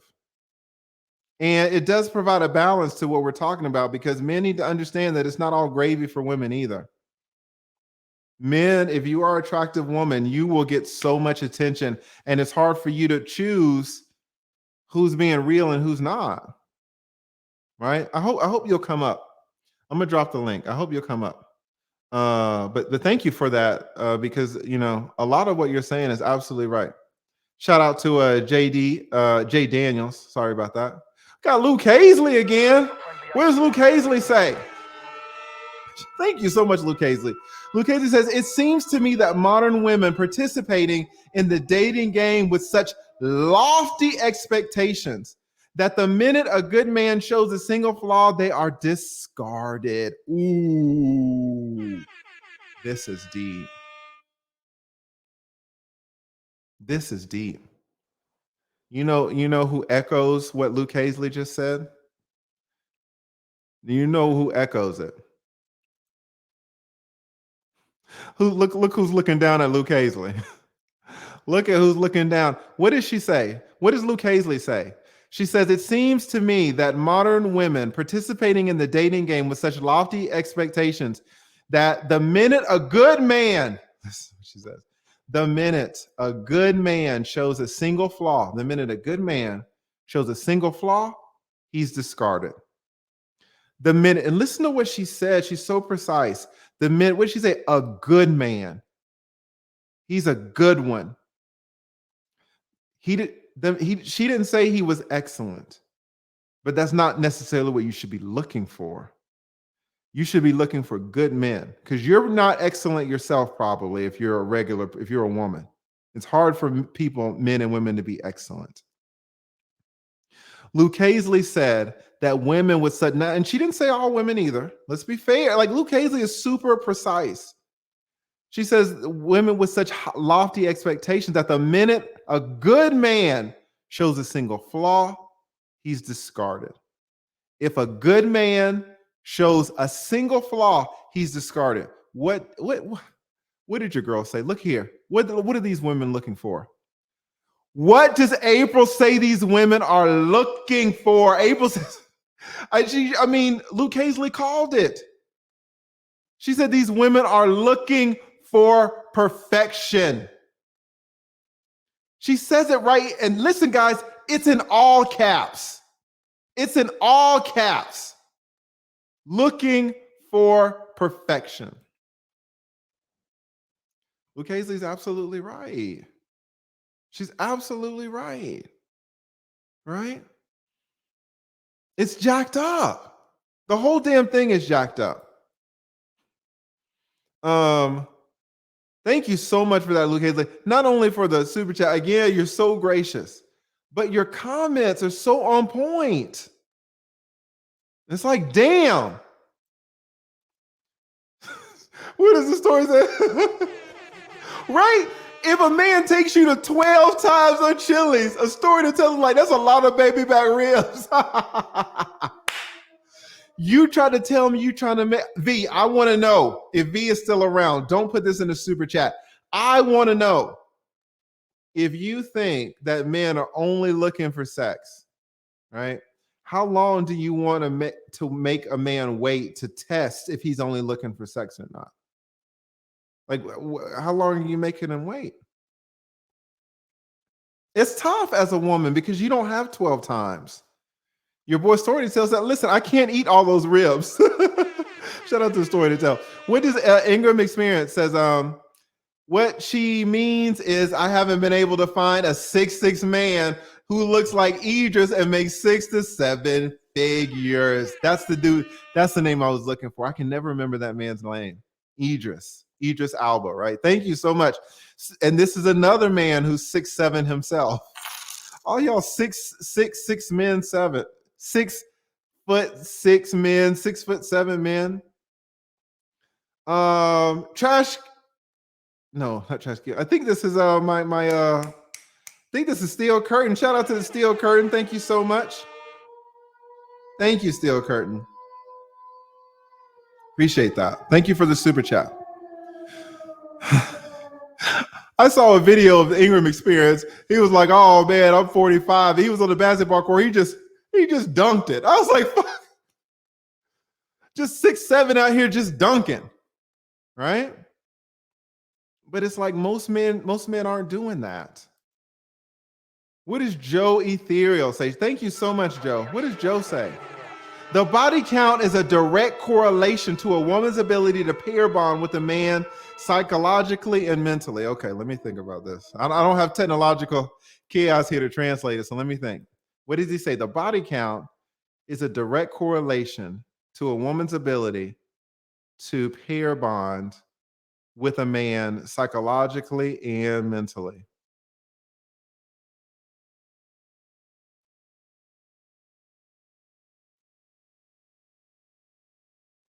I'm gonna agree. I'm gonna agree. If he says it's correlated, he didn't say it's necessarily causational, right? But if he and it depends on he's right. He's right. I was like, I wanted to test it, but I mean, I think you're right. I think you're absolutely right, Joe Ethereal. Men have a reason to be worried about a high body count. It's true. You know, women don't really worry about that. But men are right to, if you're a woman and you slept with 200 men, don't, oh, that's body count shaming. No, no. Not you slept with 200 men talking about body count shaming. I just made that up. I don't know if that's a real thing or not, but you know what I'm saying. You know what I'm saying. All right. We got Bishop Blue. 2005. Hank, I keep Hank Tyrone. What does he say? We got Suzette Speaks in the chat. Have her as a high value woman come up and give her opinions. In fact, listen, it's so interesting that you said this because it's exactly what the Steel Curtain just said. So, for a third time, man, these people are gonna be pissed at me. I'm gonna do it. All right. If the Steel Curtain and Hank Tyrone request Suzette Speaks come up, well then she's coming up. She's coming up, and we're gonna talk about it. And I see why you guys want her to come up because she is intelligent, she's beautiful, high value. She doesn't have any real knowledge. She's just like me. We got the same job, right? So we can't. She's not a woodworker. I hope woodworker isn't like code for something that I'm missing. I'm old, guys. I'm 44. But the whole thing about men not wanting her because she's a woodworker, did anybody know what she's talking about? No, she knows how to carve and balsa wood. I don't want to hit that. No, she knows how to carve, sitting on the rocking chair. I don't want to marry her. What man says that? There's been no man on the face of the earth that says because a woman is a woodworker, he doesn't want to be in a relationship with her. That doesn't make any sense. But shout out to V. Not only is she beautiful, but she actually has a skill, right? Something that I don't have. Okay, I'm gonna drop the link. I'm gonna drop the link right now. If you are coming up into the show, you are waiving your right to privacy. You are a willing participant of the show. The shows will stay up on YouTube, so do not come up unless you are willing to be part of the show. If you're not willing to, you're not comfortable with having yourself up here, do not come up. So again, disclaimer, if you want to be part of the show, you are waiving your right to privacy. All right, so if Suzette Speaks wants to come up, I will pull her up. I'm also going to pull up some other people later on as well, but I'm going to give Suzette Speaks priority just because she's been so highly requested. All right. Let me just get a few more. Any shout out to Walk 3434. Thank you so much, Walk. Really appreciate that. We got our man Jonah. Shout out to Jonah in the house. Really appreciate that. And did I miss a member? We got a member. Friendly AC1. Jesus Christ. Sorry about that, guys. I blew y'all shit out. Sorry about that. Too excited for the new member. Thank you so much, Natalie Genos. Y'all's names, boy. Natalie, thank you so much. Really, really appreciate that, Natalie, for becoming a new member. I love the name Natalie as well. I've always liked that name. Always. Oh, look who we got. We got The Naked Truth. Shout out to The Naked Truth. What did she say? Shout out to The Naked Truth. Says, I made videos about this 2 years ago. I became unpopular in the level up community because I told women to manage their expectations. They called my millionaire man broke because he only has a few millions. Jesus Christ. What type of What type of community were you in where like if you only got a few million, then you broke? Oh, wait a minute. Wait a minute. Wait a minute. Is this what this means? Oh, I missed that. So y'all might have to disregard. I didn't know. I didn't know what it meant. I didn't know what it meant. Now I have to go back and rethink the whole thing.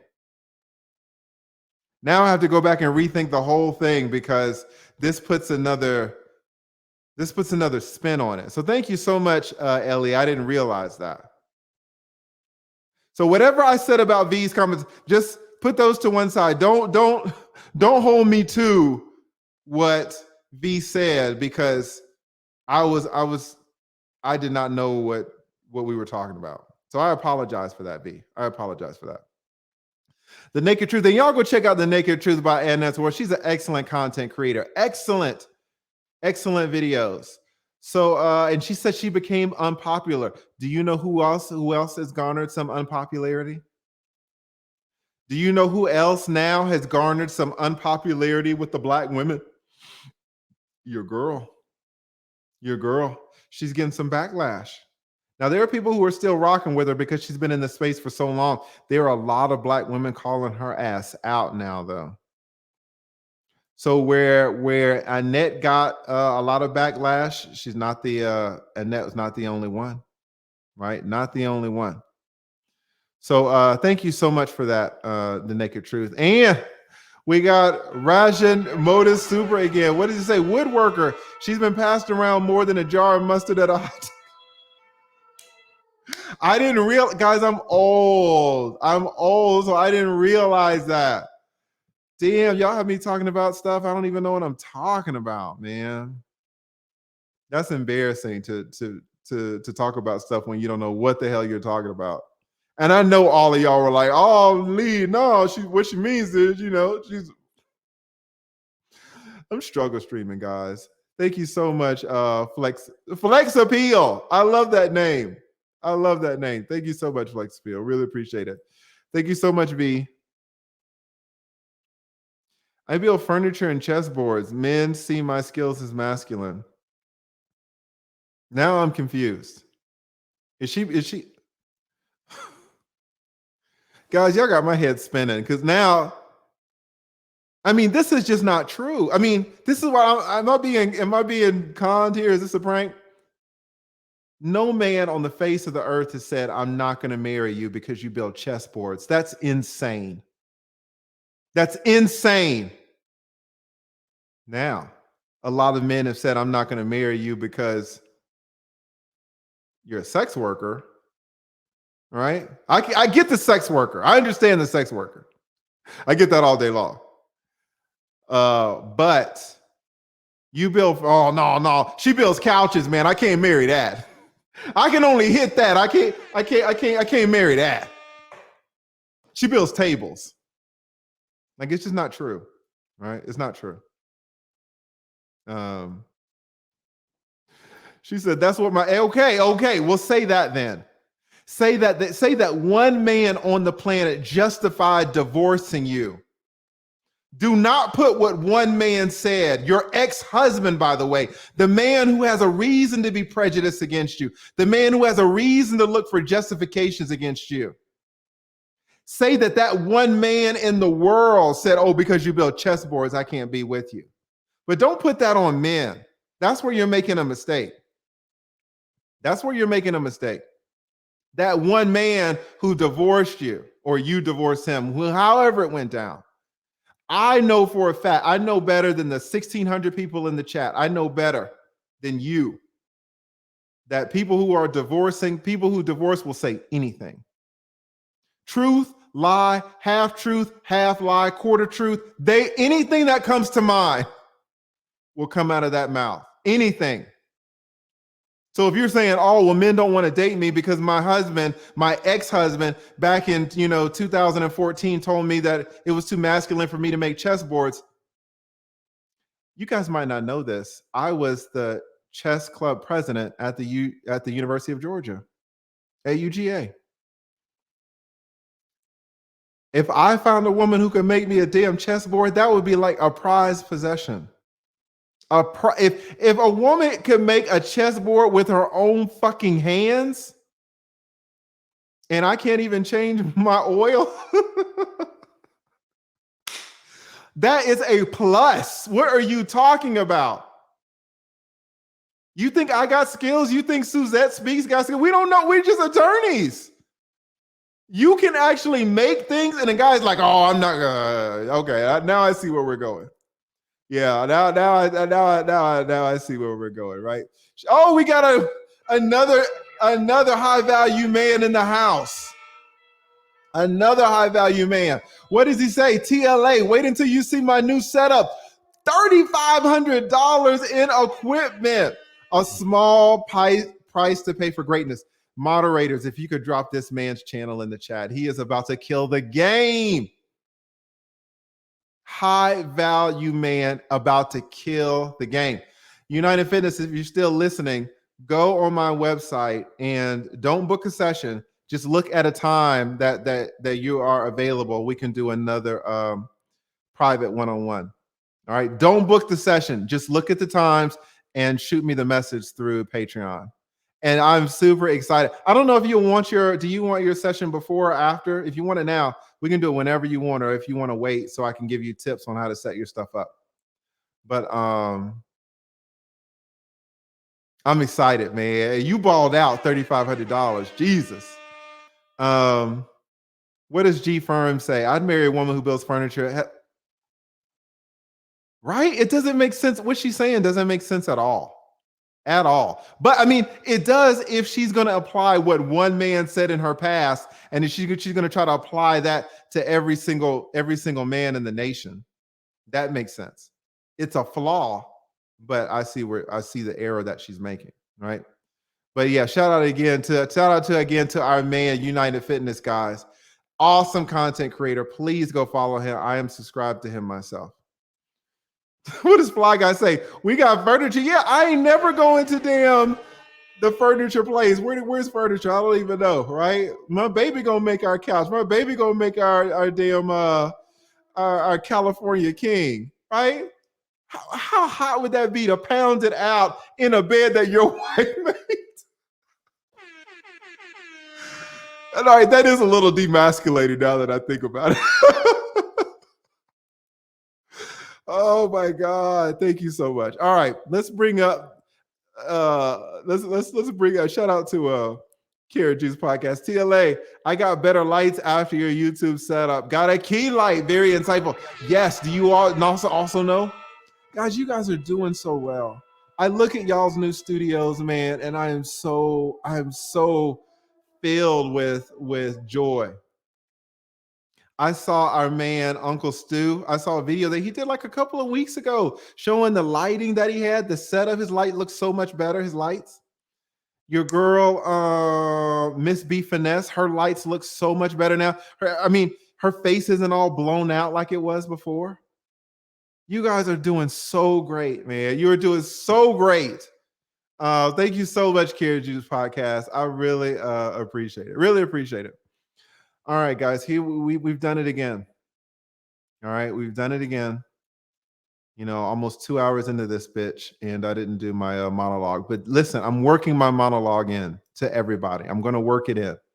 All right, I'm sorry to the people. I'm sorry about the last stream went off the rails, and it's true. And my camera went out. Like everything was messed up for some reason. I wasn't hitting on that one, and people got mad. Right, so I get you, but I'm going to work it in. All right. Now let's bring up a hotly requested guest, bringing up the one and only Suzette Speaks. We got Suzette Speaks in the house. How are you doing? I'm great, TLA. How are you? I am doing fantastic. You know, usually when people request for other people to come up, they usually got the check marks, 200,000 subs, 500,000 subs. This is the first time when a regular YouTuber has been so requested to come up. So I'm excited for you to be here. I'm honored. I'm nervous. This is like a Kevin Samuels show. People love you. Listen, you are beautiful inside and out. You're an excellent content creator. And people want to know how you feel about this. Now, let's just get something straight, but just to kind of let it, first of all, tell people a little bit about your YouTube channel. All right. Well, thank you, TLA. Thank you for mixing up this chat today. I'm over here dying with laughter, reading the chat and listening to you. You are hilarious. But thank you for the opportunity. I have a channel, y'all. It's called the Suzette Speaks Show / the Let's Talk Justice Show. I do 2 types of shows. On Saturdays, I interview politicians, people who have something to say about current events, legal trends. Saturdays at 12 noon. And on the other side of my show, I have women guests mostly who talk about empowerment. And when I say empowerment, a lot of guys have been inboxing me like, what do you mean? But just how to become more self-aware, how to grow. For example, tomorrow, I have a special guest that is going to speak about not discounting the detours of life. She's a poet, she's an author, and we're going to talk about how sometimes we get that no and that stop sign and that detour, and how we have to really get back on track and how to get back on track after that no. So that's what I'm about. Excellent. All right, let me just, because I don't even know this myself, and we started talking about this when we first came on. What is your relationship status? Are you married? Are you single, divorced? Are you in a relationship? Kind of what's your deal, to kind of get a bearing on where you're at with this? Okay, this again, I'm nervous, but never been married, no kids, not currently in a relationship. Excellent. Are you on the dating market? Oh, yes. Oh, okay. Listen, you guys knew better than me. This is actually the perfect person to bring up. You guys know what her deal is, man. You're like, y'all want to know. So I want to have a conversation with you, but I want to set a context too. Let me do this right quick. Let me shout out my man, Uncle Stu, the old man on the block. I was just talking about him. And stuff he's gonna absolute kill it. He says, I just got my lights in and finished putting everything up in my studio. I spent $4,000 in this studio. Guys, you guys are investing. You're investing in your businesses, and it's so beautiful. And the content that you're going to be able to create is just going to be way above anything that you could do with your damn cell phone, right? So that's awesome. I cannot wait to see it. I sent in a super chat too for 100. Guys, I'm so fucking far behind. I'm gonna get all these super chats. Wow. How did I miss these things? They go so fast. And this is why Gail was telling me, guys, you might not know this if you're not a content creator, but the way StreamYard works is the more people chat, the quicker the super chats push up, and then they're kind of gone. So I can't pull them up. I'm gonna go back and I'm gonna read all the super chats that I missed. I'm not gonna do it right now. I'm gonna do it like in 10, 15 minutes, but I'm gonna keep getting them. So now these are the 21s and above, right? My man Uncle Stu hit me for 100. So I appreciate that so much. I can't believe that I missed it. But thank you so much, Uncle Stu. I'm gonna definitely get it. All right. But I do want to set the stage. I'm cognizant of the fact that you guys are rocking with me, and I appreciate y'all helping me out so much. But I want to give y'all content too, right? I really do. So people got pissed at the Lead Attorney last stream. They were like, "Oh, you didn't do a monologue, right?" They were mad. So I want to give you the value of what you guys came for. At the same time, though, I don't want to have you guys waiting around. So I'm gonna try to interweave my monologue with the guests. But shout out to Hank Tyrone. Shout out to the Steel Curtain for requesting that our guests come up today. And it appears from her situation, being single on the dating market, that she is a perfect person to ask. So thank you again, Uncle Stu. Really appreciate it. All right. Let's quickly review for the people. And we haven't really talked about this, but just kind of interweave the monologue a little bit. April Mason. Now, did you know who April Mason was before her IG post came out a couple of days ago? Have you ever heard of her? No, I had not followed her, but I was reading as you guys were like in the chat and just kind of learning more about her as we were going along. No, but she has an interesting perspective, and I respect her perspective. I think, women have different experiences. I'm not going to speak for all women right now, but I'm glad, she's brave enough to speak up and say what she thinks and what she sees. Absolutely. Shout out to another high value man. What does Jonathan say? Counselor is gorgeous. Wait, am I simping? Oh man, Jonathan Berryville can't never simp. He is the absolute man. So shout out to the one and only JV, Jonathan Berryville. Really appreciate you always supporting, man. Always holding me up. Thank you so much, Jonathan. Yes.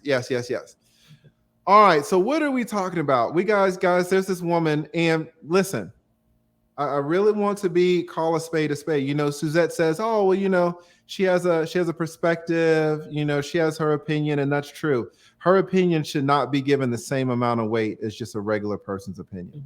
This is kind of what I said before. This is a best-selling author, has authored several books, has done over 50 courses, and has counseled women for a decade. She is an expert in her field. It would be a mistake just to say, oh, well, you know, she's got an opinion, but another woman has another opinion and another woman has another opinion. Her opinion should be elevated. It should be given more weight because she's an expert in her field.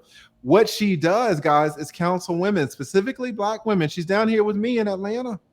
She counsels Black women on dating. She had her own dating coach. She had her own dating matchmaking service. And she was counseling Black women one-on-one coaching on how to get them the best man for them. All right. So this is a woman who has insight way above what normal women have, because this was her bread and butter. This was how she was feeding herself. You know, it's one thing if you can, you know, throw a football around, you can catch a football as a dude. It's another thing to be Antonio Brown. Absolutely. And to earn a living, to earn an actual living catching that damn football. You're going to catch it a little differently. You're going to understand that football a little differently. This woman, guys, what I'm telling you is that she understands Black women a little differently. She just does. All right. So I hear where Suzette's coming from. Like, yeah, you know, she has a perspective. I have perspective too. And, you know, I'm not going to speak for all women. That's true. But I want to make it clear that this Black woman here is an expert. All right. We need to give her opinion. Is it opinion? Yes. But should it be given special weight? Yes. All right. Now, what did she say? After 10 years plus, y'all in the chat are crazy. I just looked over there. I'm going to stay out the damn chat. After 10 years plus of helping women in this area, it's time to move on. Dozens of success stories from women now married. All right. However, the majority, right? What did Time say about the majority of Black women? Anybody remember what Time said about the majority of Black women? The black women are the most likely, 62%, the most likely to be single of any sector. Talking about the majority of Black women. What did she say about the majority of Black women?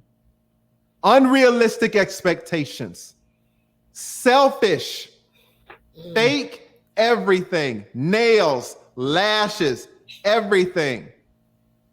They think they should be chosen just because they have a vagina and good looks. The entitlement. These women are mean. When is the last time you heard somebody call somebody else mean? Like they're just fucking mean. All right? Not knowing the difference between being a woman and being a wise woman. And will fight you, will fight you to be strong. Not knowing how to be versus do. Thinking being a feminine woman is weak or pick me, whatever the fuck that means. Placing the blame and not taking responsibility or accountability for the choices that they made in men. Guys, listen again. Sorry, I hit the wrong button. We are not talking about just some random woman. This value is like on this her opinion is worth more than a regular dude's opinion. Regular dudes, how many, okay, guys in the chat, let's be honest, how many women are you going to date in a year? It's not going to be that many. For an average dude, it might be less than 12 to 15. This woman for over a decade has, probably counseled thousands of women. This woman knows women way better than most women. And this is how she is describing Black women. All right? Let's go on. She's not done yet, guys. She's not done with you Black women yet. What does she say? Take a deep breath. Take a deep breath. She's not done with you yet. What does she say?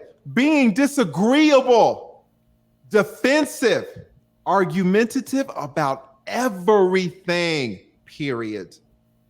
Always finding something to nitpick about. Looking for perfection. If you mention anything about doing something kind for the man they chose, it's the, what is he going to do for me? And she said, guys, the list goes on. I'm tired of typing. She said, I'm tired of typing. Just believe me when I tell you that the list goes on. All right. Now she says, listen, I'm going to call a spade too. It doesn't excuse men's behavior. A lot of men around here on some BS. Having a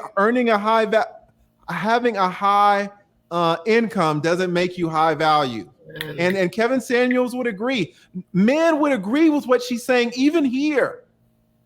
No man in this chat thinks that if you earn $300,000 a year, then you're automatically high value. No man in this chat thinks that.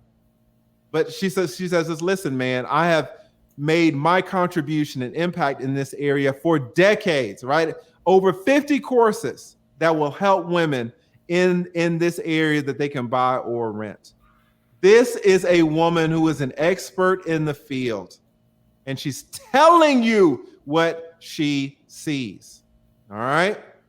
Now, who do we have? Who do we have? We have a Black woman. Oh, Lord. Right?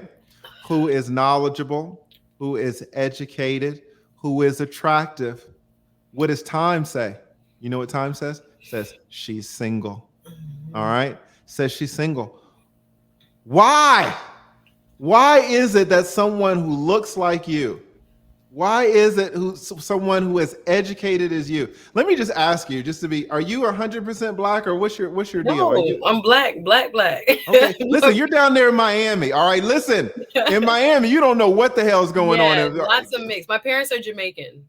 Okay, you're Jamaican. Okay. Yeah. All right. I don't listen. African American. Yes. You might be able to assume in Decatur. You cannot assume in Miami. You could be anything down there. So it's a fair question. All right. Shout out to Kid. It says this is TLA's opening statement. Listen, we call it a right out here, right? And shout out to the Blackest Night. Says salute and respect to TLA, aka the People's Attorney. Just curious to know, what is Suzette Speaks' definition of a good man, since it usually determines why most Black women are single. Yes, I mean, to me, and just being respectful. To me, you are beautiful. You're educated. Can I ask you? You're not supposed to ask this, but can I ask you? Don't ask me. Don't. I know what you're gonna ask me. Don't ask me. Because it's not Kevin Samuels. No, don't ask me. I was just gonna ask you your age, right? But I know, and I'm not gonna answer you. All right, fair enough. We don't know her age. Why is it that a person, and I'm not trying to be like Kevin Samuels, to be honest, guys, that's a relevant piece of information. It's private, so you don't have to answer it. But because a man in this context asks you your age, it's not like he's trying to be Kevin Samuels. If you are 21 versus if you're 45, the what you could be looking for could be absolutely different. So your age is relevant, but it's private, so you don't have to answer it. There's no problem at all. All right, why is it, do you think, that you are single? Well, can I answer first about what is a good man? Absolutely. Also, guys, if you want to ask Suzette Speaks any questions, just put them in the chat. Just put Q and in the chat, and then I'll ask it. TLA applying pressure. Thank you. Hold on, listen. Everybody, don't answer that. Listen, guys. I mean, we're fucking adult. Like, oh, don't ask a woman her age. Like, what the hell are we doing? No. I mean, no. This is not to you, Suzette Speaks. This is to the chat. It's like, women, Jesus Christ, don't answer your age. I can see if you're 80 and you're embarrassed. But goddamn, we're supposed to be adults, and to have an adult conversation, you can't even ask a person's age. Right? You don't have to answer it because it's private. I'm not talking to you, Suzette Speaks. I'm talking to the chat. Okay. It's like, Jesus Christ, guys. But okay. So yes, what in your definition is a good man? So there's so many parts that go into relationships. So again, this is just me, guys, and I would open by saying, since you gave your opening statement, counselor, that good men are very present. Sometimes we don't see them as good men. I do think there's a lot that has to do with the Hollywoodization, Real Housewivesization, celebrityization of in terms of what we have access to viewing in terms of people's lifestyles and the partners that they're picking. So I think a lot of discounting has been going on for what some would call, the average Joe, kind of what you've explained. Most people are not at the very top or at the very bottom. We're all, in the middle. Mhm. So when we're looking for, people to, procreate with and produce offspring, it's natural that women want like the top of the food chain. However, when we're being more practical, like you're saying, with the numbers being what they are, most men are going to fall in the middle in terms of being, probably median income, not very high earner. We know that like less than 5% of people make, these good six figures across the board. So the likelihood of you finding a man that is ready to be married, looking to be married, finding you attractive, your lives and your interests align, and there's that, just the good timing is very rare. But I think with shows like, The Bachelor or with the Real Housewives, people think that they have a plethora of choices to match their high standard. That's just not true. And I don't think a lot of us whose parents were well-meaning, who, wanted us to make the best choice possible. Wait. That was me. My parents were like, school, school, school. It was never talked about in my household, when to marry and how to seek out someone for marriage. That was never my mom. I asked her and I was like, why you didn't say anything? She thought it would just naturally happen. But like other, high value, if you will, women or women who have been very focused and have parents who have been pushing them, I do think as a result of kind of like the opening up of women into the job market post the 1960s, 70s, and 80s, our parents saw that women had a lot more choices. Let me jump in. Mhm. Right here. Mhm. It seems like what you're saying is that the parents pushed the women to get an education and prioritize themselves To achieve. to achieve. That's Why what. Mhm. why do you think these parents didn't prioritize family? Why do you think they have prioritized achievement more than family? That's a great question. My cousins and I talk about this all the time because a lot of my older cousins are married, but my generation and younger, I guess it's split.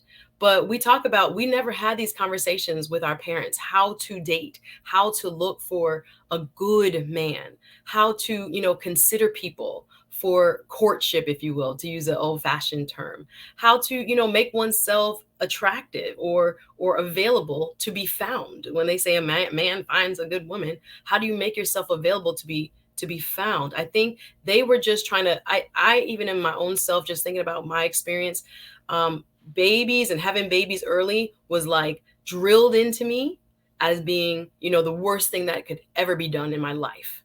So I had like a real averseness to even seeking relationships when I probably should have been. When I was in college, I was busy trying to run the campus. I was the leader. I was the, the president of this, the president of that. And I enjoyed it. But I remember one of my homeboys who was also a noob, shout out to Jacoby. He would be like, dang, where your man at? And I was like, wait, I'm running for student government. I'm running the campus. What are you talking about? And he was like, he gotta love you and your organizations, don't he? I was laughing at the time, but he was trying to, bring to light that, there should be other things on your agenda. But even with my older cousins, even with my family, and particularly my parents, that was never emphasized. That was not something that was, just seen as a priority. The priority was becoming the best you could be, proving the system wrong, that Black people could be equal, that Black people could get graduate degrees, that we could do and be and earn what we hadn't been able to for the majority of us in past generations. So I think they were kind of really stuck in this achievement mindset because of society as a whole, because of what they could not experience. A lot of our parents did get married young.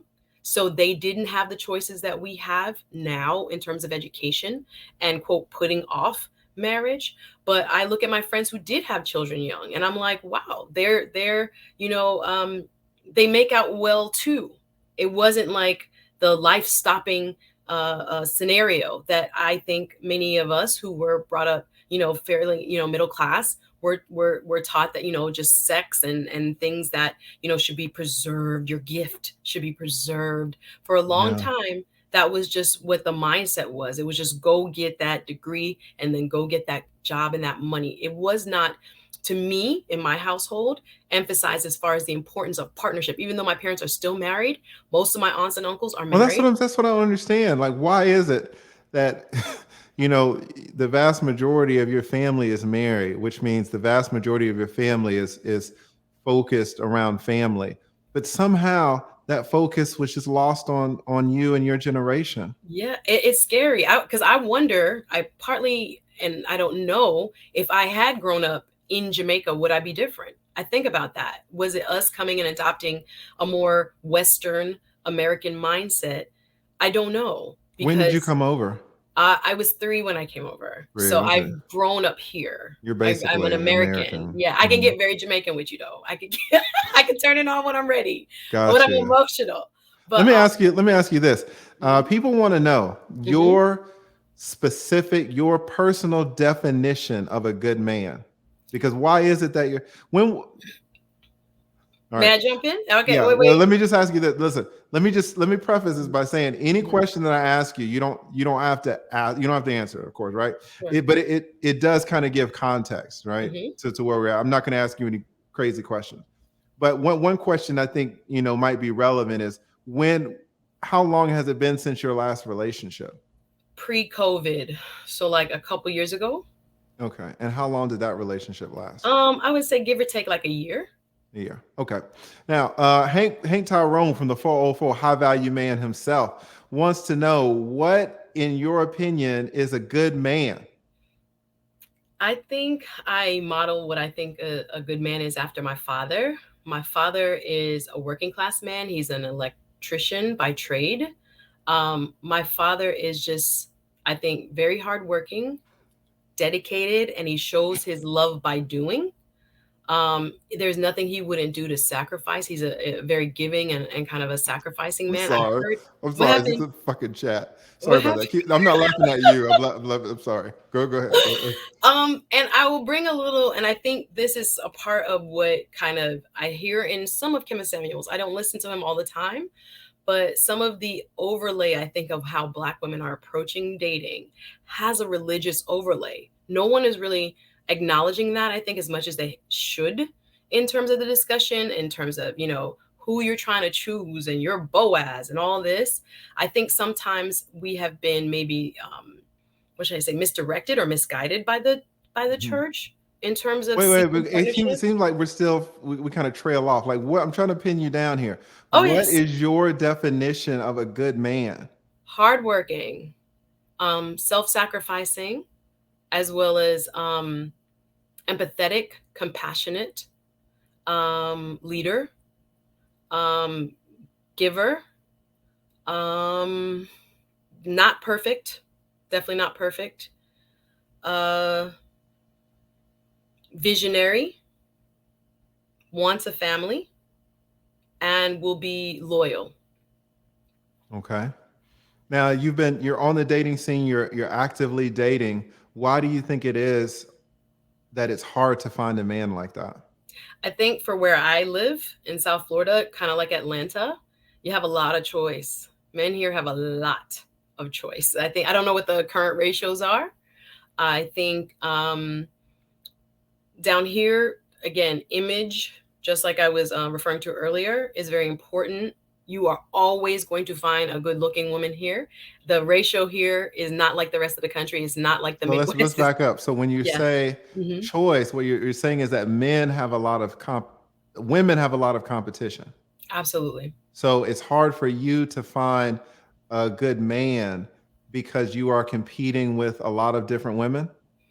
One part of it. That's partially yes. Okay. In addition, go ahead. I would also add that the men that I necessarily attract, I'm not necessarily always attracted to. but I think sometimes they're missing the components of what I just described as a good man.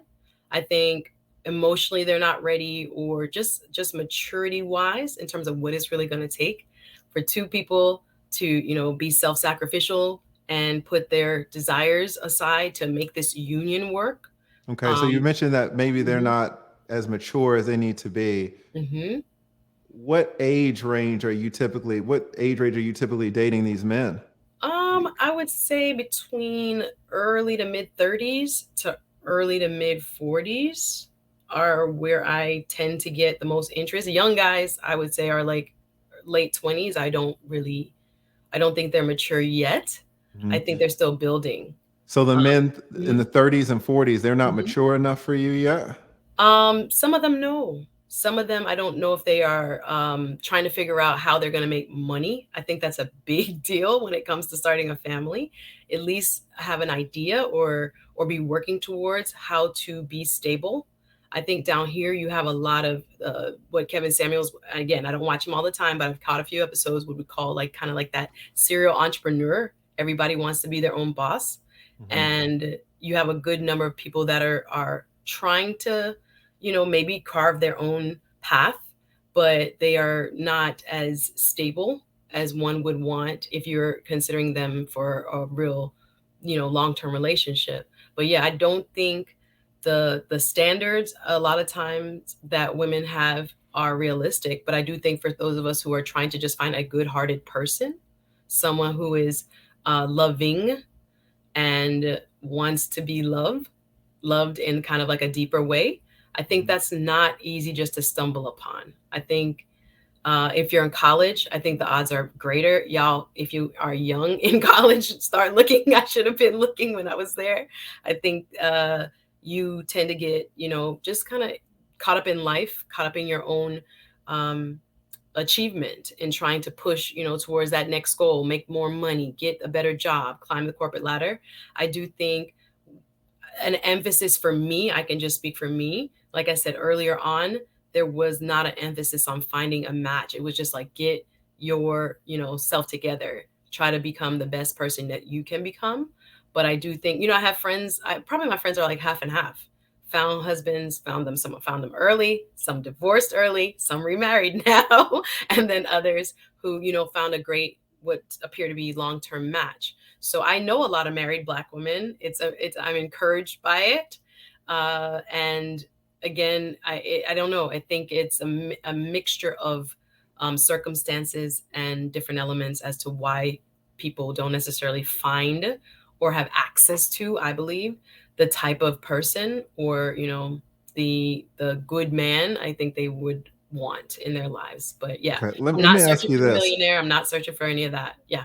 When you are dating, how do you meet these men that you are dating? Is it through these dating apps? No, I think I should probably be on them, but no, I'm not. I have a lot of like, because I MC and I host, not now during COVID, but prior to, I meet a lot of people. So I'm on the scene, I'm around people, you know, a lot, different types of people at different types of events. I meet people randomly. That also happens to me, maybe at a bowling alley or something like this. I think, you know, just Let going me let me let me just out. ask you though, if you're Mhm. if you're really actively dating and looking for a man, why would you not use the dating apps? I don't think it's a bad thing. I have in the past.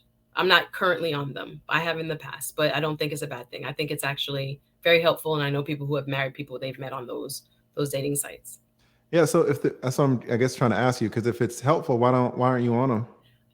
I don't And it's fine if know. some people are like, I don't like them, but it seems like you're No, I saying don't they're have any. helpful, but then you're not on them.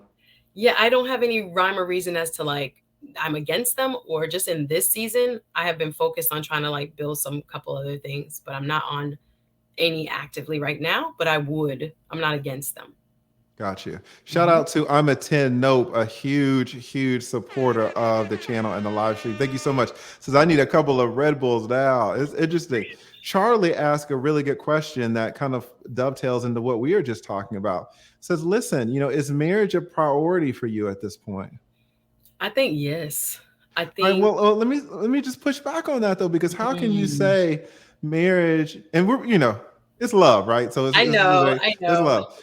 But how can you say that marriage is a priority for you when to get married, you need to meet someone? Absolutely. And to meet someone, a great way to do that is through the dating apps, and you're not on the dating apps, Well, which you say that are beneficial. Yeah, I agree with you. I think I have been relying a lot on matchmaking among friends and family. I have not been successful yet with any of those, but have been introduced to some really nice people.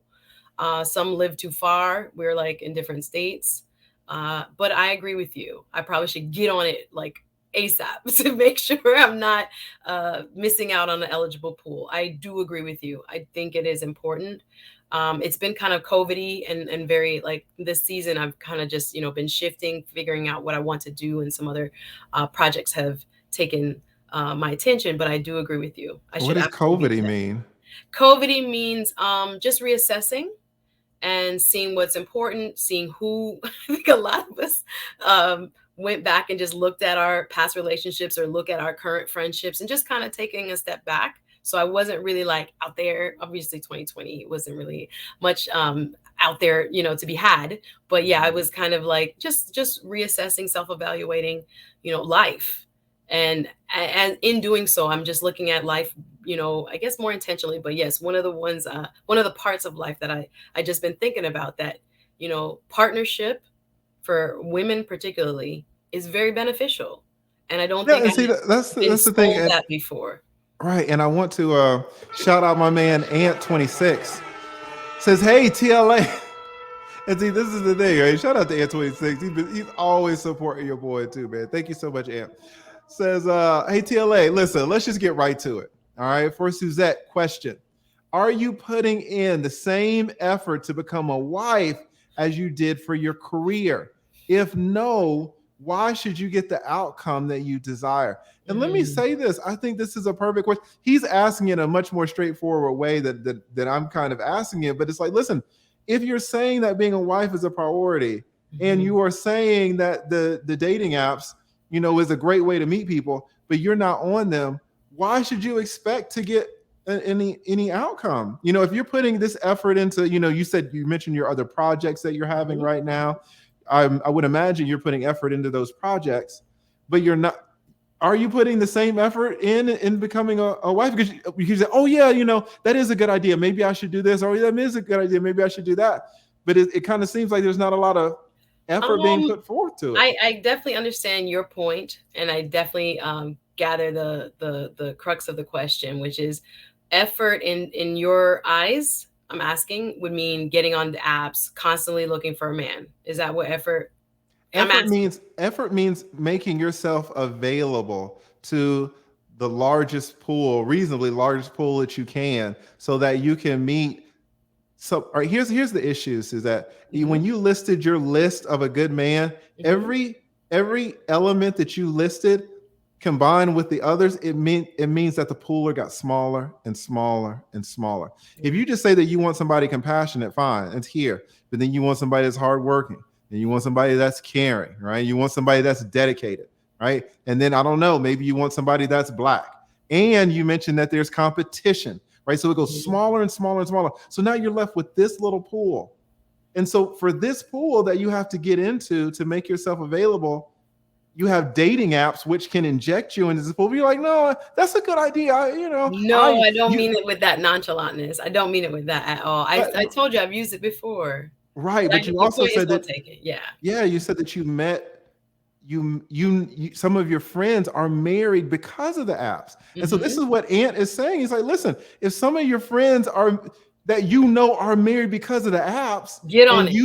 And the apps, yeah. Well, so it's interesting that people have to tell you to get on the apps, but people don't have to tell you to do your projects. Right. People don't have to tell you to go to court. People don't have to tell you to go into the office. Yeah. Like you're on point when it goes to going into your office. You're on point when it goes to going to court. But when it's to come to find a husband, it's, oh yeah, you're right. The apps. Do you see where people are coming from? No, I totally agree. I don't feel that maybe my effort in how you're stating it right now, I'm not even aware that, because I go on dates and I see people. So I don't feel like I'm in this island of like nobodiness. I don't feel that way. But you're saying makes a lot of sense. What you're saying is make yourself more available. So I totally agree with that. So no, every effort is not being made to go out there and meet the most, the widest, or be available to the widest audience of type of men I'm looking for. I hear your points loud and clear. I don't know. And if you're asking me why not, like I said, I don't know if I have a good enough reason, so to speak. Fair enough. No, but I respect it. I understand what you're saying, but I know I'm not alone, probably thinking the way I'm thinking, but I don't know if it's actually going to give me the outcome, as you're stating, that I want, which is the actual, realization of a good relationship and a good partnership with somebody. So I will be thinking about how to make that more of a priority beyond some of the other things that are on my plate right now. But I hear you loud and clear. And that's the thing that kind of interests men, because you see women call into Kevin Samuels, and you see women that go to April Mason for help, and men genuinely, we really can't gauge y'all's motivation or intent to get married, because all women say they want to get married, but fat people say they want to be skinny, and they'll still eat the cupcakes. So a lot of times men are like, you say you want to get married, but do you really want to get married? Right? Do you really want to get married? And when men pick up on this, when men see easy opportunities for women to, get options and they don't, then they're like, you're not even this. But that's kind of how men see it. But your point is well taken as well, right? Yeah, Abel is great. I got a little issue with this statement, because there was I wanted to ask you about this too. So much said about this. Yeah. So what is your opinion on what okay. So Abe is great says, is this the type of woman that April Mason is talking about? And now no woman is ever going to cop to this. All right, let's put that out there right now. Abe, no woman is going to say offended, yes. Abe, you hurt my feelings. I'm offended, because if you knew me as a person, this is not even close to who I am. And I don't feel like I even have to defend it to you, because I don't know you. But I'm glad you asked that, because I think it's easy to try to box every Black woman into like the same category. Well, and to be fair, he's not saying that. It's a question he's asking. Yeah. Because, listen, let's back up for a second. Yeah. Let's back up for a second. I mean, Abe doesn't know you. You're exactly right. And you don't know Abe. And he's asking. But what Abe is on the live stream where an expert, a Black woman, a woman who is an expert in Black women, is saying that so many Black women feel this way. And so Abe, I don't think it's an out of bounds question to say, hey, you came on the chat and you said you're a Black woman. There is a woman who is an expert that says so many Black women feel this way. Are this way. Right. Yeah. So I don't know if it's an out of bounds question for him to say, hey, are you one of these women? I don't think you should be offended by that, because I think it's a fair question. Yes, sir. I'm not offended. I thought you said you were offended. I was a bit offended. Sorry, I was a bit offended. But what I'm saying, so are you offended or not? Listen, we're going to cross-examine the cross-examiner, right? I am a bit offended, because when I hear what Miss April has outlined as her depiction of Black women, there has to be some truth to it, or she wouldn't have experienced this for 10 years. I agree that there are folks that have this kind of MO. I know that in my circles and in my friend group, again, unless we are completely non-self-aware, I don't necessarily see all of those same attributes in the women I, are in my circle or surround myself with. I don't see that. Now, are there a lot of fake people in general, white and Black and whoever? We're talking about Black people, Black women here, but yes, you're going to find, I'm living in South Florida. Miami is full of the fakery. Like, yes, that's a problem. You can't expect a real man when you positioning yourself or presenting yourself to be, something that you're not, or, that is built, so to speak.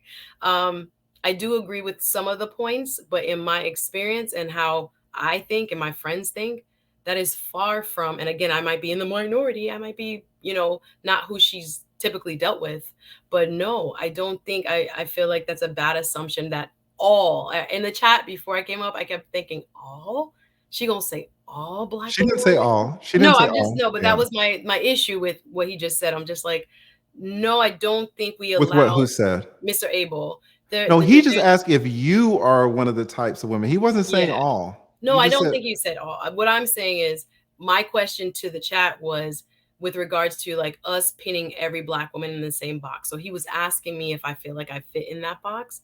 So I guess I'm just making everybody, just weary of painting everyone with one brush. Yes, maybe majority of her clients or majority of people in Atlanta. I wonder if she works with people around the country. There were a couple of things that I was thinking about when I was reading them. I'm like, dang, who is she dealing with? So that's what it made me feel some type of way, because I read it and I will, maybe sound a little bit, somewhat defensive, because I'm like, who is she talking to? Wow, that is not necessarily the case for who I know. But there has to be some truth to it. I agree with her. I've met women like that for sure. Well, that's the thing, though. If you say that there's some truth to it, then why do you feel feel defensive I'm just saying, about just be careful not to paint everyone with one brush. That's all I'm saying. People make this argument, Suzette, but you know that this woman is not painting. Pull it up. You know that this woman is not painting every single woman with the same brush, right? She never said that in her thing. She said the majority. She said the majority of women that come to her, so women who seek her out, and the majority, right? But she didn't say all. This is the very first sentence when she starts saying on the women.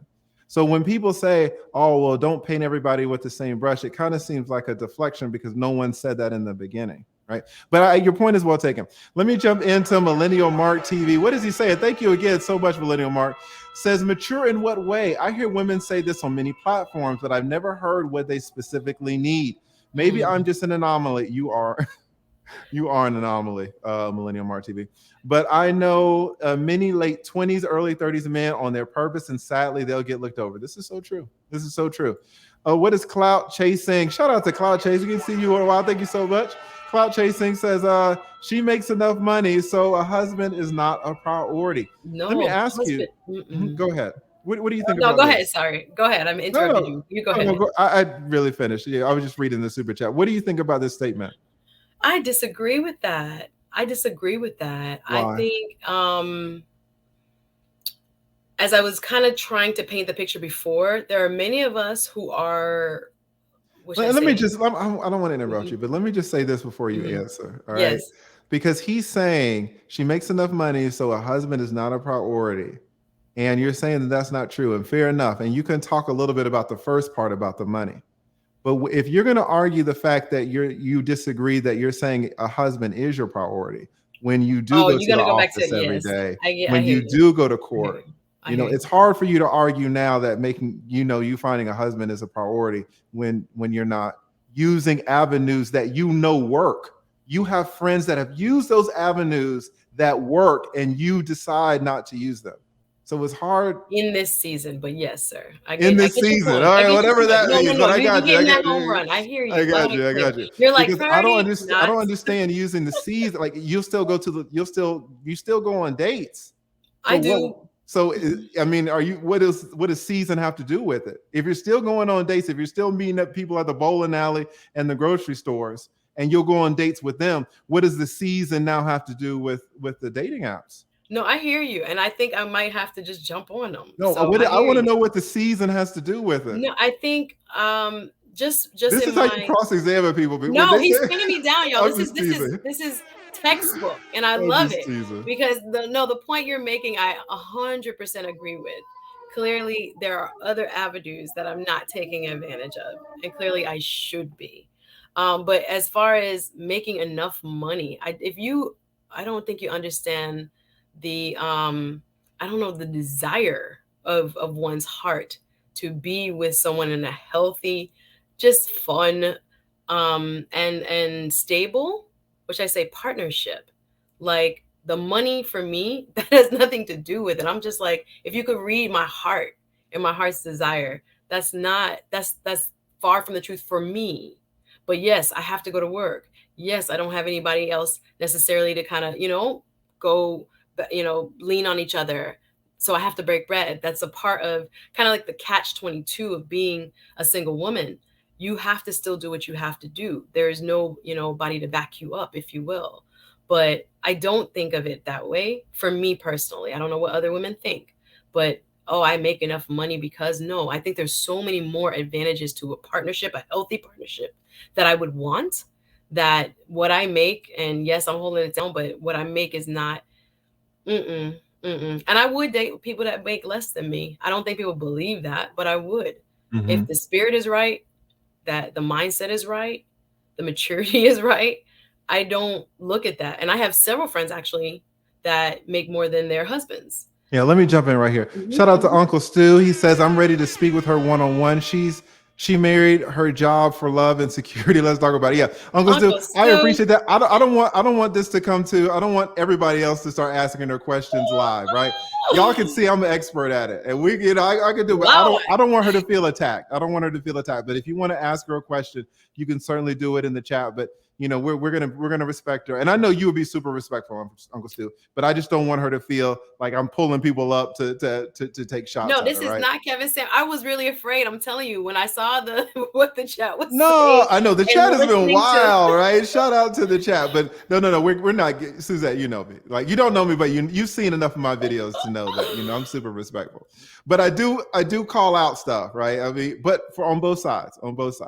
Shout out to Kevin. Kevin says, tough question for Suzette. Would you sacrifice your career to be a stay-at-home wife to a good man per your definition? And let me ask you, I don't know if I've asked this before, but you might have said, do you have children? I don't. Would you like children? I would. Okay. So would you give up your career to be a stay-at-home wife for a good man? Right now, today. Right now today. Interesting. All right, they don't know me, listen, TLA. I have to do what I have to do tomorrow. You say you have to do what you have to do, but you're not even on dating apps, which other people have found husbands from. Guys, listen, like, I can hear it. I got your point, TLA. I got your point. I want to be at home doing my YouTube videos. What you talking about? I love that, but then just say that the YouTube videos are the priority. I just want everything to line up. I just want, listen, whatever you dedicate time to is the priority in the moment. And we'll grow 100%. And thank you for bringing to light to me. No problem. I hear you white and clear. Shout out. I would not keep bringing up this point, but you keep opening the door. No, that's the thing. What it is? I was like, I got it the first time. No, exactly. You keep opening up the door. You keep saying, "Oh, I'll do anything right now," and so then you open up the door to when I say any. Do you see what I'm saying? No, I'm not just bringing it up to bring it up. No. I take it in a positive way. I'm right, not but I just want you to know I'm not bringing it up animated. To bring it up. People have commented on my face being very animated. I'm just bringing it up when you open the door and say, "Oh, I'll do anything." That's when you open the door. Then I gotta walk through it, right? Shout out to Drummer Boy 1980. Says this is an open and shut case. Says the guys she attracts doesn't want the guys she attracts. She doesn't want them. The guys she wants doesn't want her. Water seeks its own level. Let's not complicate things. Do you think this statement is true though, that the guys that want you don't want, and the guys that you want don't want you? And to be honest, you're single. So. Okay. No. What do you think the issue has been then? Because you've been actively dating. Have you not liked any of the guys that you've been actively dating? I mean, sometimes things don't work out. I think sometimes you're just in a different place from someone else. I don't think it's something quote wrong, but if I saw, potential for a husband, then yeah, I would be down with whatever. But yeah, different aspects of just their financial stability and things like this. I'm like, okay. You got to have some kind of foundation to work with is my big thing. I don't think you have to have it all figured out. I don't think your bank account has to have a certain amount of zeros. I don't think any of that. But as far as guys not wanting, the guys I want don't want me, I don't know if that is 100% true. And me not wanting guys, I think it's a matter of just compatibility and fit. I don't think it's necessarily like total discounting of a whole cross section of men just because. I don't think, I don't know. I don't agree with this, but okay. I hear what he's saying. I think, again, in his experience, maybe that's what he's seeing. And that's what he knows of the Black women he knows. But I can only speak from my experience. No, I think the guys that I dated are nice people. I don't know if they had all the elements, or not even most. I won't even say all. Most of the elements I think it would take for a successful, long-term partnership. But that doesn't mean I'm seeking out unattainable. I've seen this a lot when they think, Black women are trying to get. I can only speak for myself, some unattainable, perfection of Idris. I just need you to hold your job down. I just need you to like have good manners. Guys, does anybody believe this? Oh, I just need you to hold your job down. Oh my God. Miami, TLA. If you meet some of the hustlers and the personal trainers today, and then tomorrow they're doing Forex, and then tomorrow they're doing this, and these are supposed to be the eligible, categories of men. It's crazy. And it just drives guys crazy to no end when a woman said, just like you, who's a beautiful woman, I just need you to hold your job. Like, no, listen, a man with $50,000 can hold the same job for 15 years and you will look over him. No, I will not. This is what I'm saying. That's an assumption. TLA. I have one of the guys that I talked to before pandemic. He made way more money than me. Good money. But when the statement was made, not everybody who makes good money is a high value man. I'm talking about in terms of their leadership and their spirit. Objection, relevance. We're talking about men that make less. I've seen both sides. Listen, I presented to you a situation where the man makes $50,000. Your response was to talk about a man that made way more than you. Your response was not relevant to what I said. I was talking about a man who made $50,000 a year and had been on his job for 15 years. Because you said, he just needs to be able to hold down a job. Yes.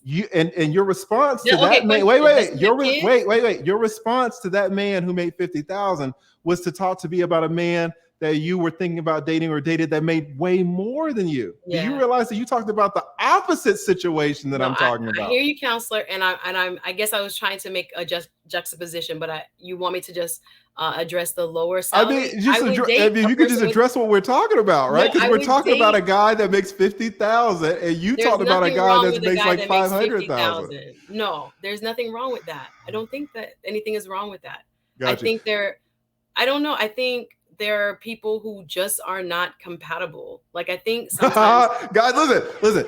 It's not the fact that you make $50,000 that's the issue. It's just the fact that we're kind of not compatible. No, don't say right?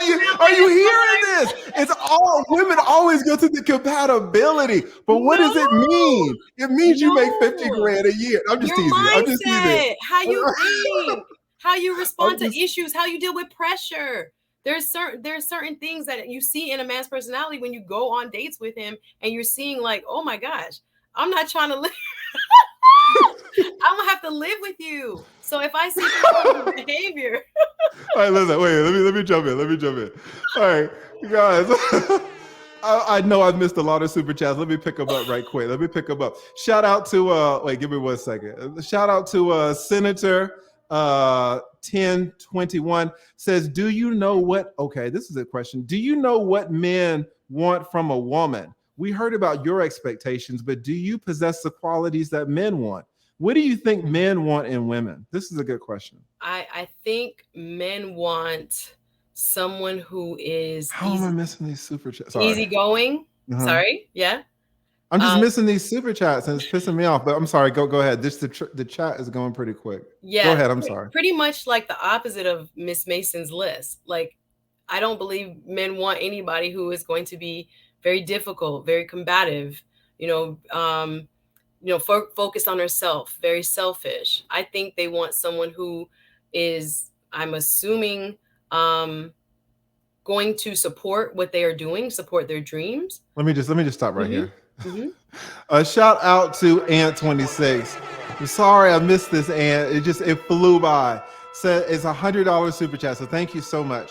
Says call her out, TLA. Play the tape back. She said the guys she was dating didn't have it figured out. 20 minutes later, she switched it up, saying that they didn't need to have it all figured out. Right? It's hard to pin women down. Right? Thank you so much, Ant26.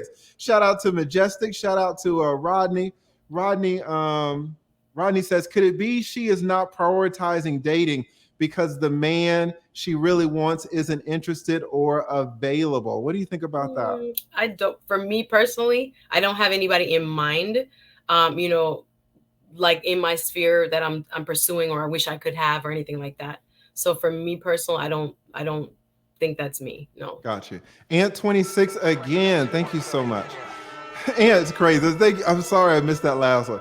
Thank you so much, Aunt 26, for always supporting your boy. Really appreciate it, Aunt. Thank you. Says it's. Give me 1 second. It sounds like Suzette is doing what's convenient in regards to a relationship. A man isn't a priority. Why should a man come second to your career? This is interesting.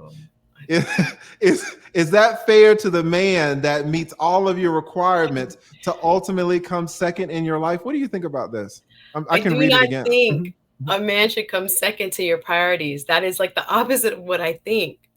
I know I have bills to pay. I know I have to sustain myself and some others, my family. So I do what I need to do. So I think it's almost like you get caught in, especially as you get more mature, this cycle of like, okay, I have to earn money. There's no one that's working with me in partnership to keep a household. So I have to do that myself.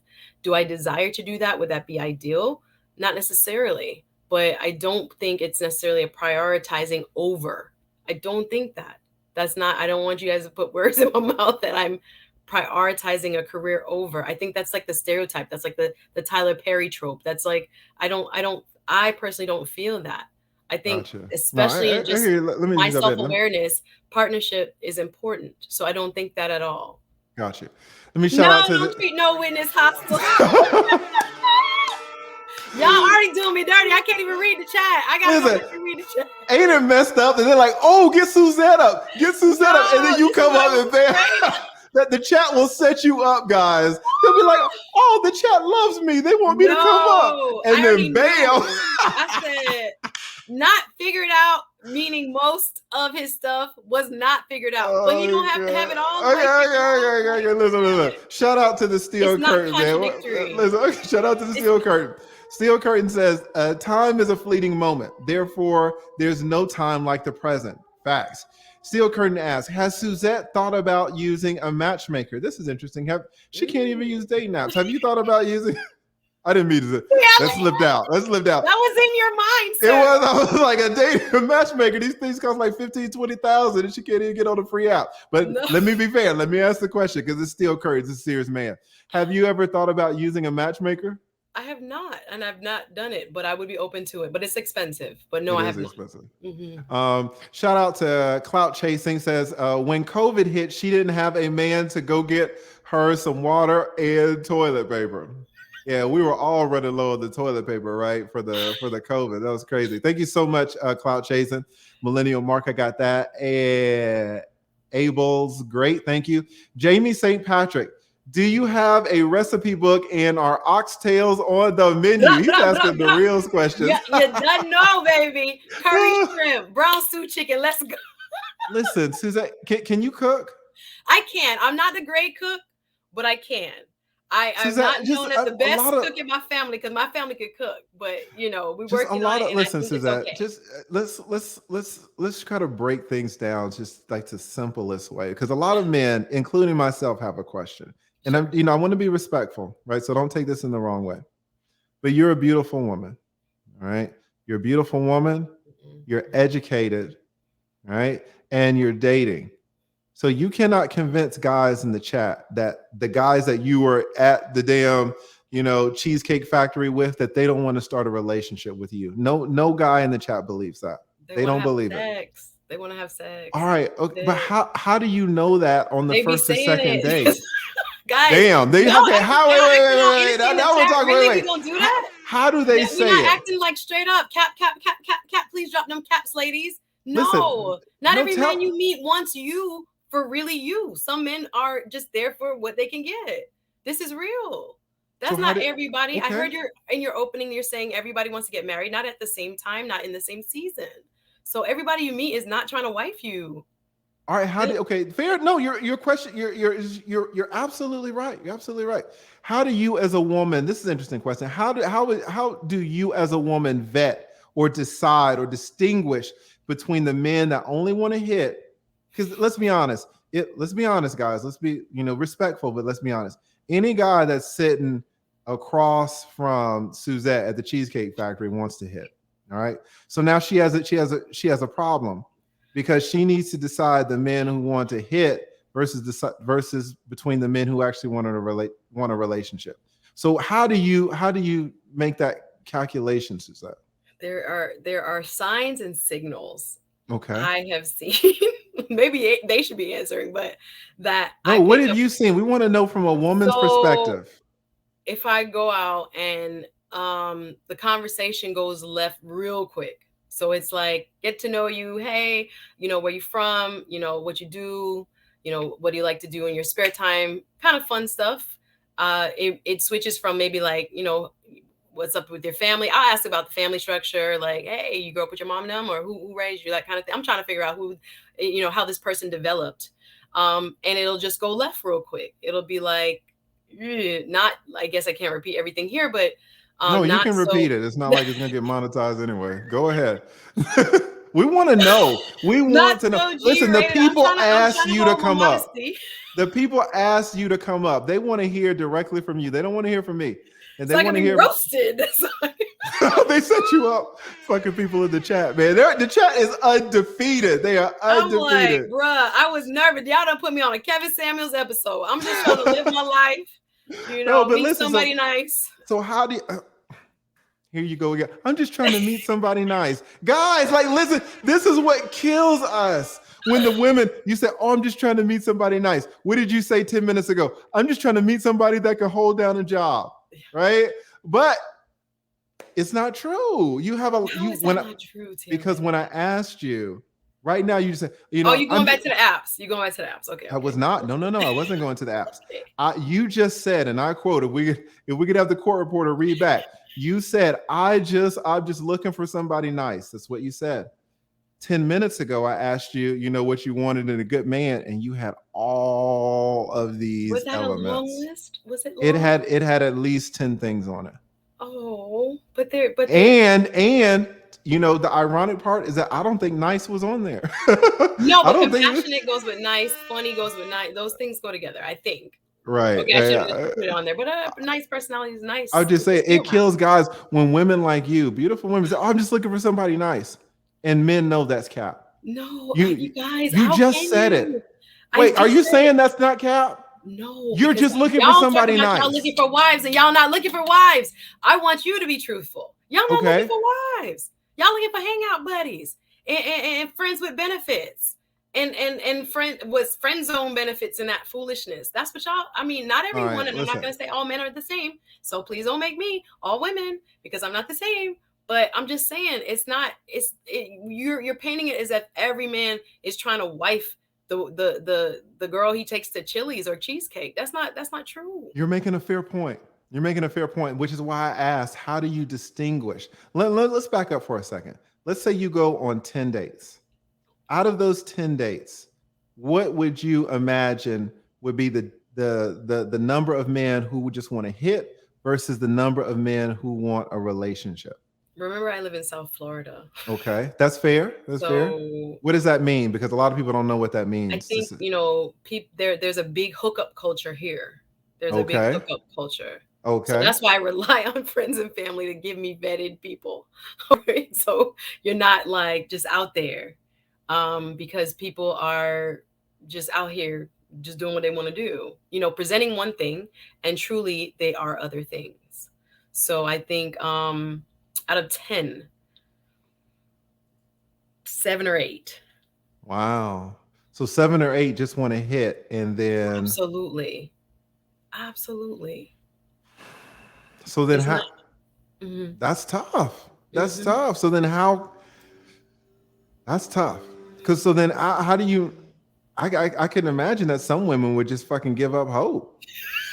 I'm not. It's hard. It seems to me that women could view this almost as a needle in the haystack. That there's so many men trying to hit and not be in relationships.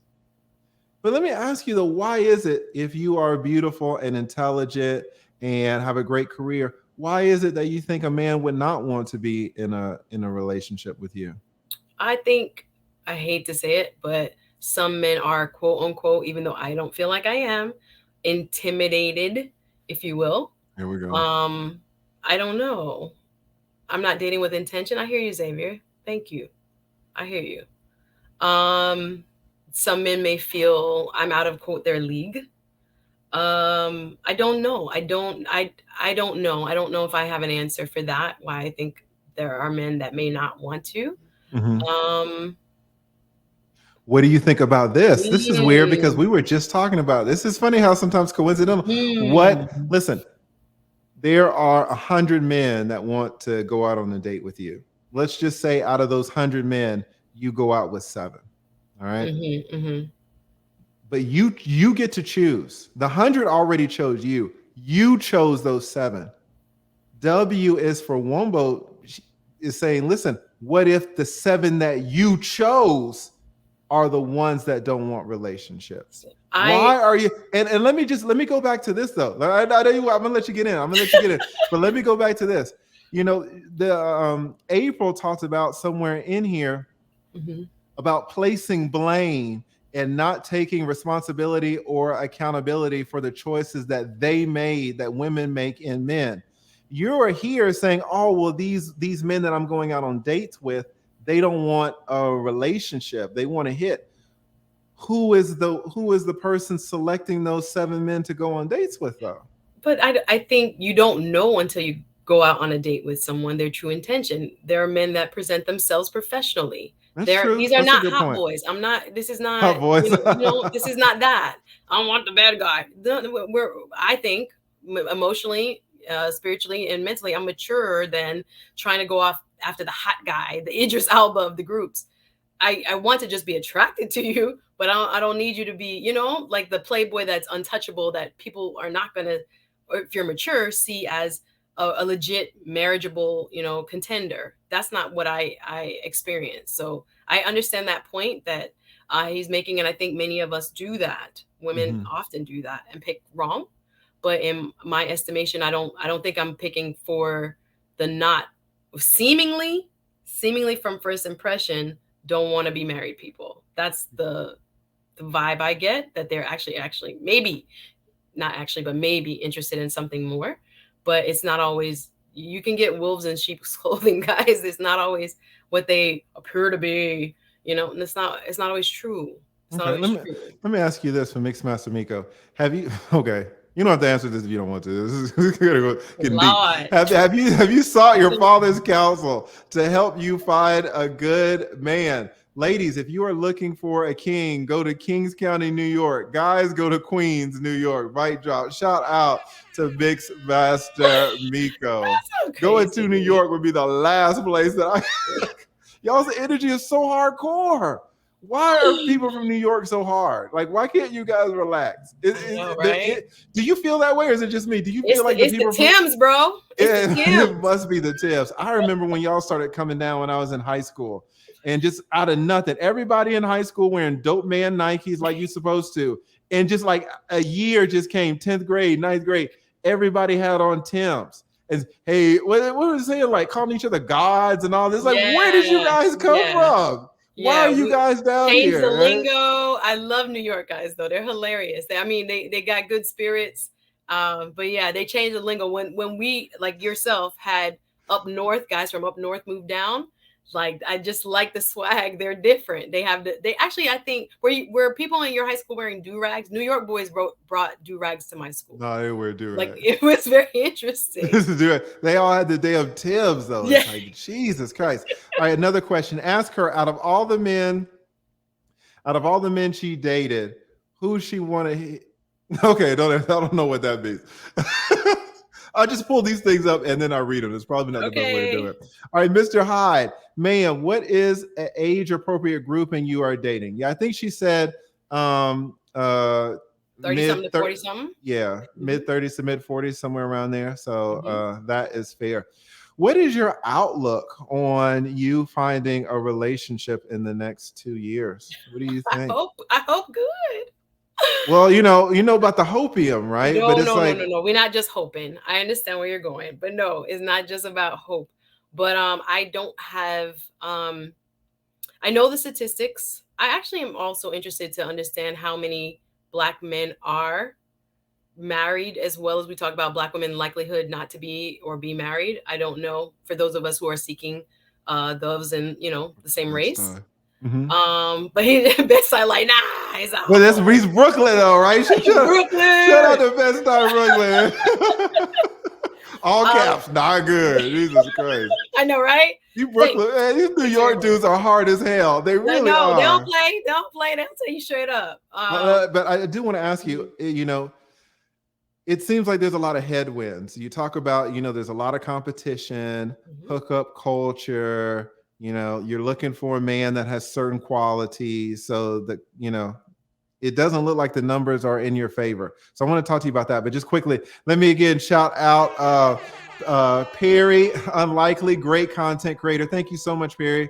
Bishop Blue, Joe. I just want to make sure.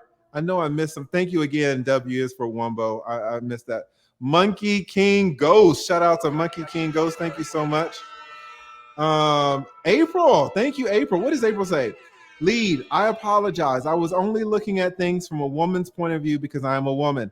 I love knowing the man's side because it's helpful to me.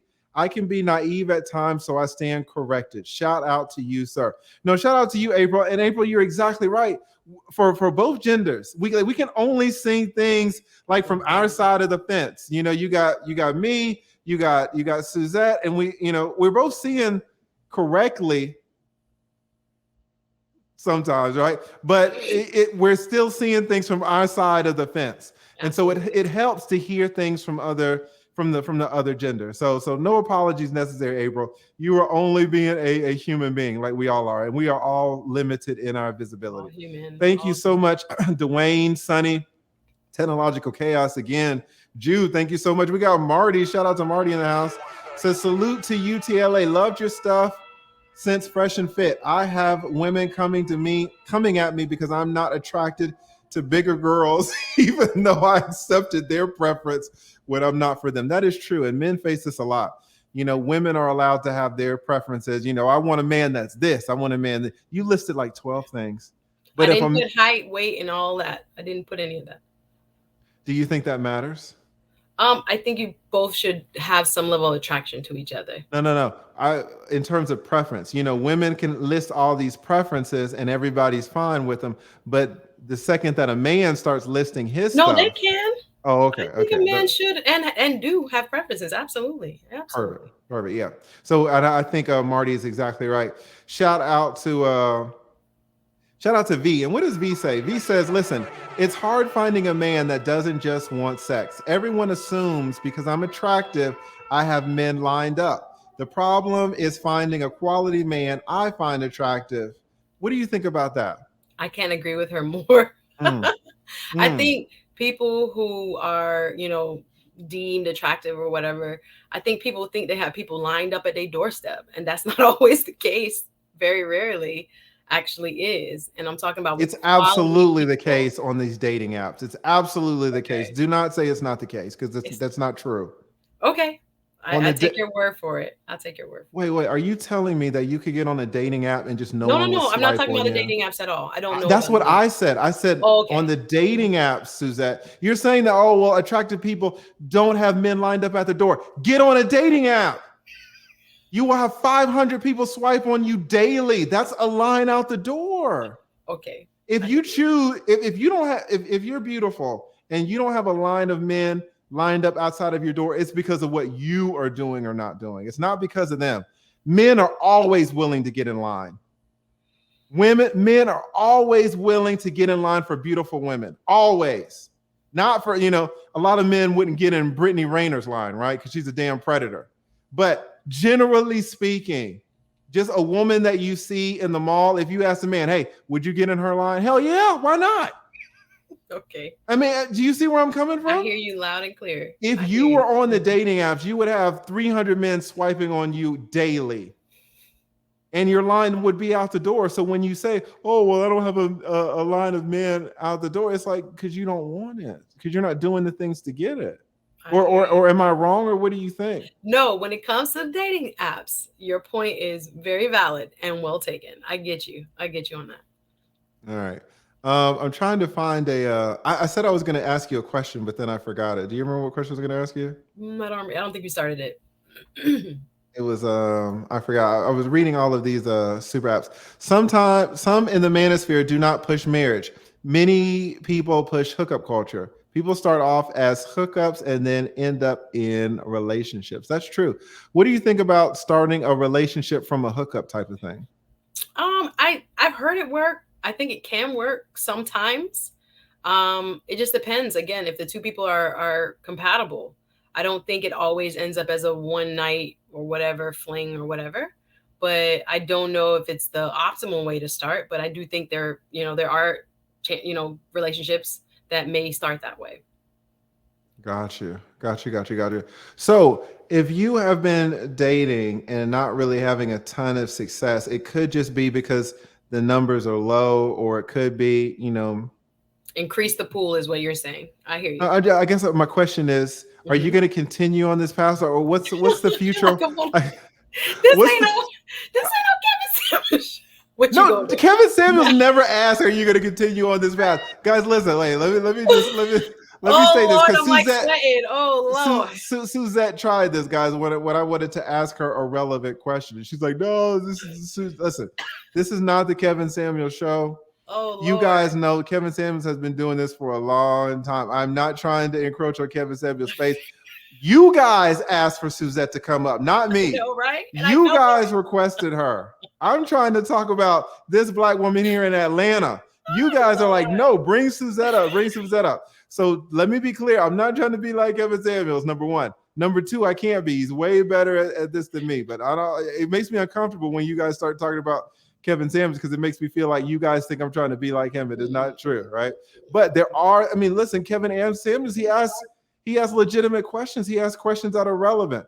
So if we ask similar questions, it's because they're relevant. All right. Absolutely. So if I ask you, Suzette, kind of what's the future hold? No, we gotta get on it's like Kevin Samuels. It's not like, get on the apps. I will get on the apps, TLA. I'm going to get on the apps. I mean, the issue is just it boggles the mind, and you can't see it because you cannot see what men see when they look at you. You have a mirror at home, right? So you see what men see, but you don't see you don't see yourself as we see you. A man could see you in a way like, a lion and gazelle type of thing, right? And so when you say, oh, well, I don't have a lot of men, like that lion is looking at you as a gazelle. It's like, oh, it's like a gazelle saying, oh, there are not a lot of lions that want to come after me. And the lion, that's a goddamn lie, right? If I want it, other men are going to want it. So men just sit back and like, well, what's your deal? Why is it so hard to find a man? Listen, I gave you the lay of the land. Like I said, it could be a South Florida thing. I know the parts of the country. Let me jump in right here because your point is absolutely well taken. Atlanta's crazy. And there are 3,000 women moving out this city every day because it's full. Black men come to Atlanta. Black women are leaving. There are no Black men in this city. Some people say the ratio is 9-1. Some people say it's 18-1. It's crazy. They say bring your husband, but I was like, you got to be careful if you bring your husband with you if you move there. Absolutely, right? So someone asked in the chat, listen, are you willing to relocate to find a man? I want to ask you, give me 1 second. I would, 100%. All right, let me ask you guys. I want to ask you, I want to get to that. Don't forget that. Let me shout out Chucklin Wizzy. Man, thank you so much, Chucklin Wizzy, for holding your boy up with the $200 super chat. Really appreciate this.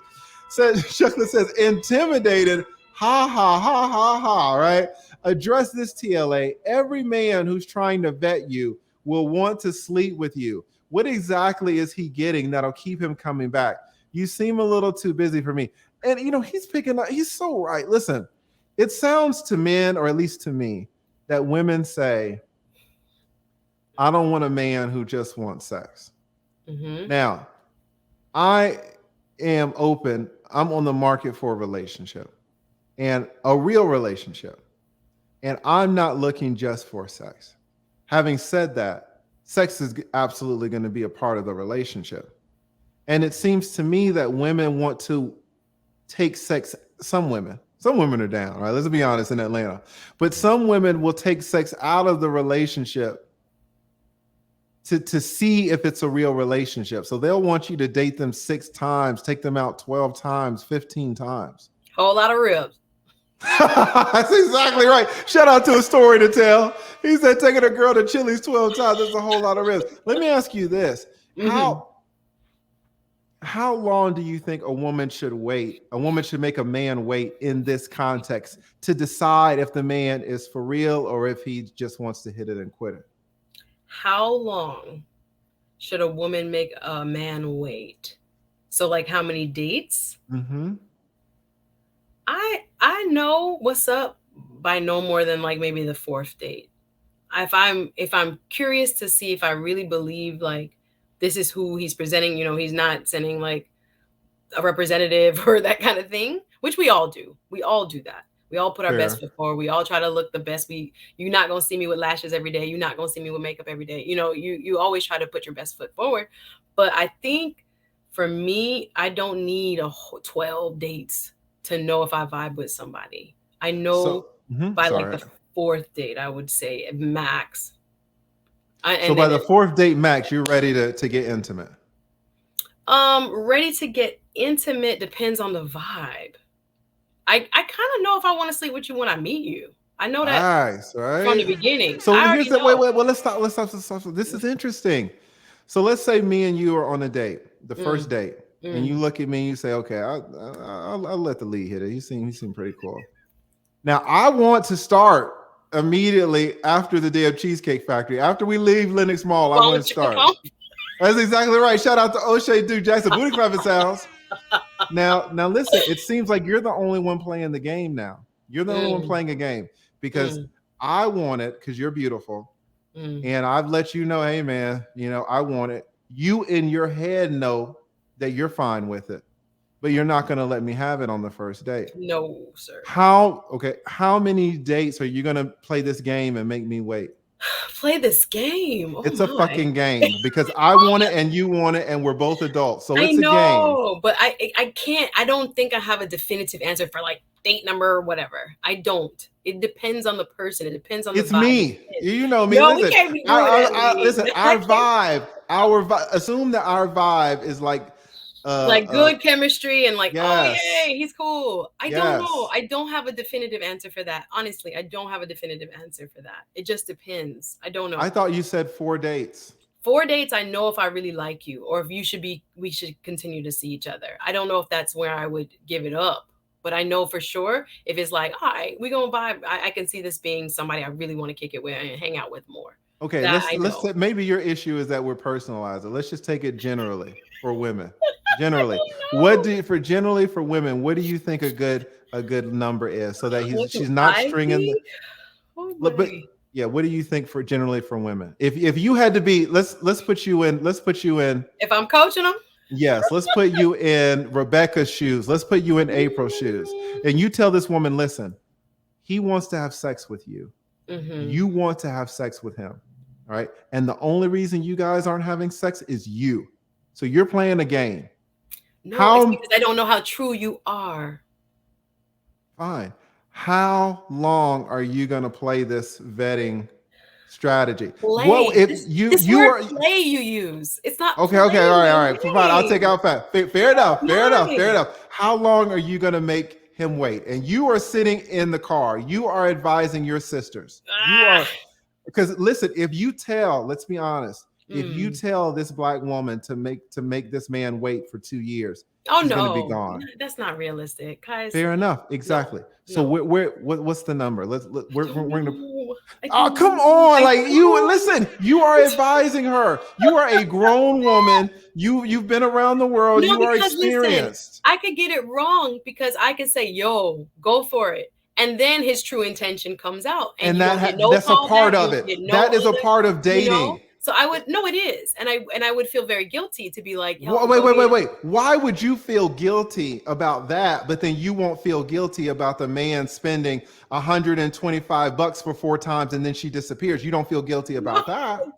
I don't advocate for that. TLA, don't put me in that fine then. So when will you we tell can go this? We and walk on the beach, TLA. I ain't gonna take you 125. I'm not. I don't have a problem with the 125, but damn, like, don't make me pay it 12 times. Go be under 50, guys.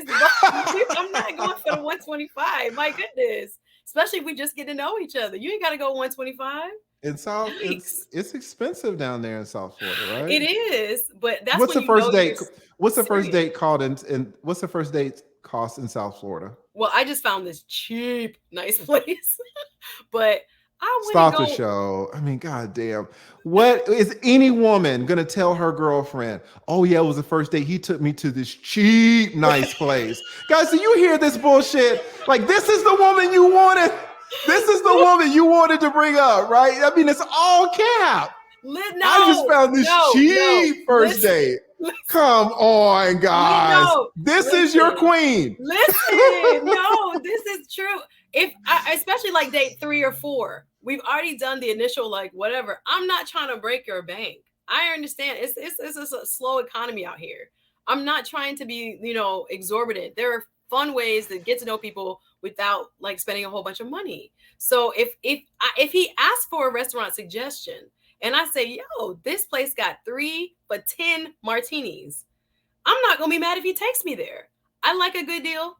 He deserves a good deal. We don't even know if we really like on that level yet. So it's not like the first date. But I'm not gonna be out here, when you say 125 and this and that, like, I'm not. It's y'all hear this? Y'all hear this?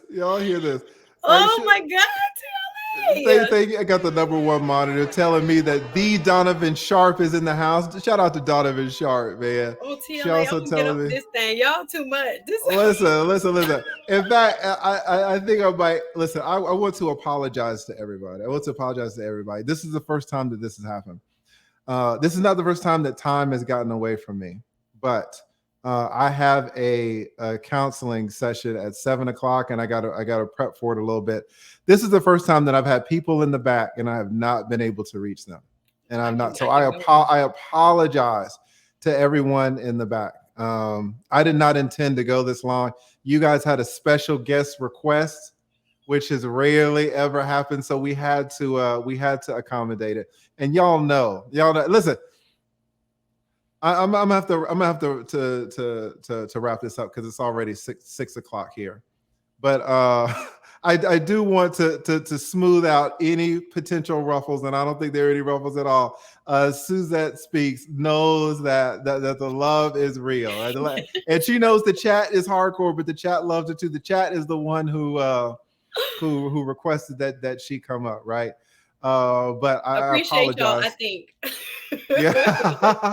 This is the first time. It's all in good fun. Thank you guys. Yeah, I appreciate it. This is the first time that this has happened, but I don't think I'm going to be able to reach everybody. But let me do this. Let me give Suzette the last word on this. What I'll do, I'll bring everybody that's in the back. I'll bring you up for 3 minutes. All right, I'll bring everybody up for 3 minutes. But it's not good. It's not going to be a Suzette interrogation. I'm sorry. No problem. But do you want to give us any closing words? This is a good conversation. It's a healthy one to have. I think there's a lot of misconceptions, in my opinion, about why people don't have partners. I think there's a lot of blaming sometimes that we start from a place of, and then don't allow just circumstances to kind of like be explained sometimes in terms of our experiences, our real life experiences. So I don't want to lump everyone in one category, but I appreciate you. I appreciate the conversation. I appreciate the chat. I can't wait to go back and read everything because I was not reading it. But yeah, there's a lot to learn from each other. I think men have, very different viewpoint. I respect it. And I'm glad to, openly bring light to this conversation. Thank you. Perfect. Listen, and let me give a big salute to the one and only Suzette Speaks. Thank you, TLA. Y'all love her. Like when she came on the very first time, y'all fell in love with her.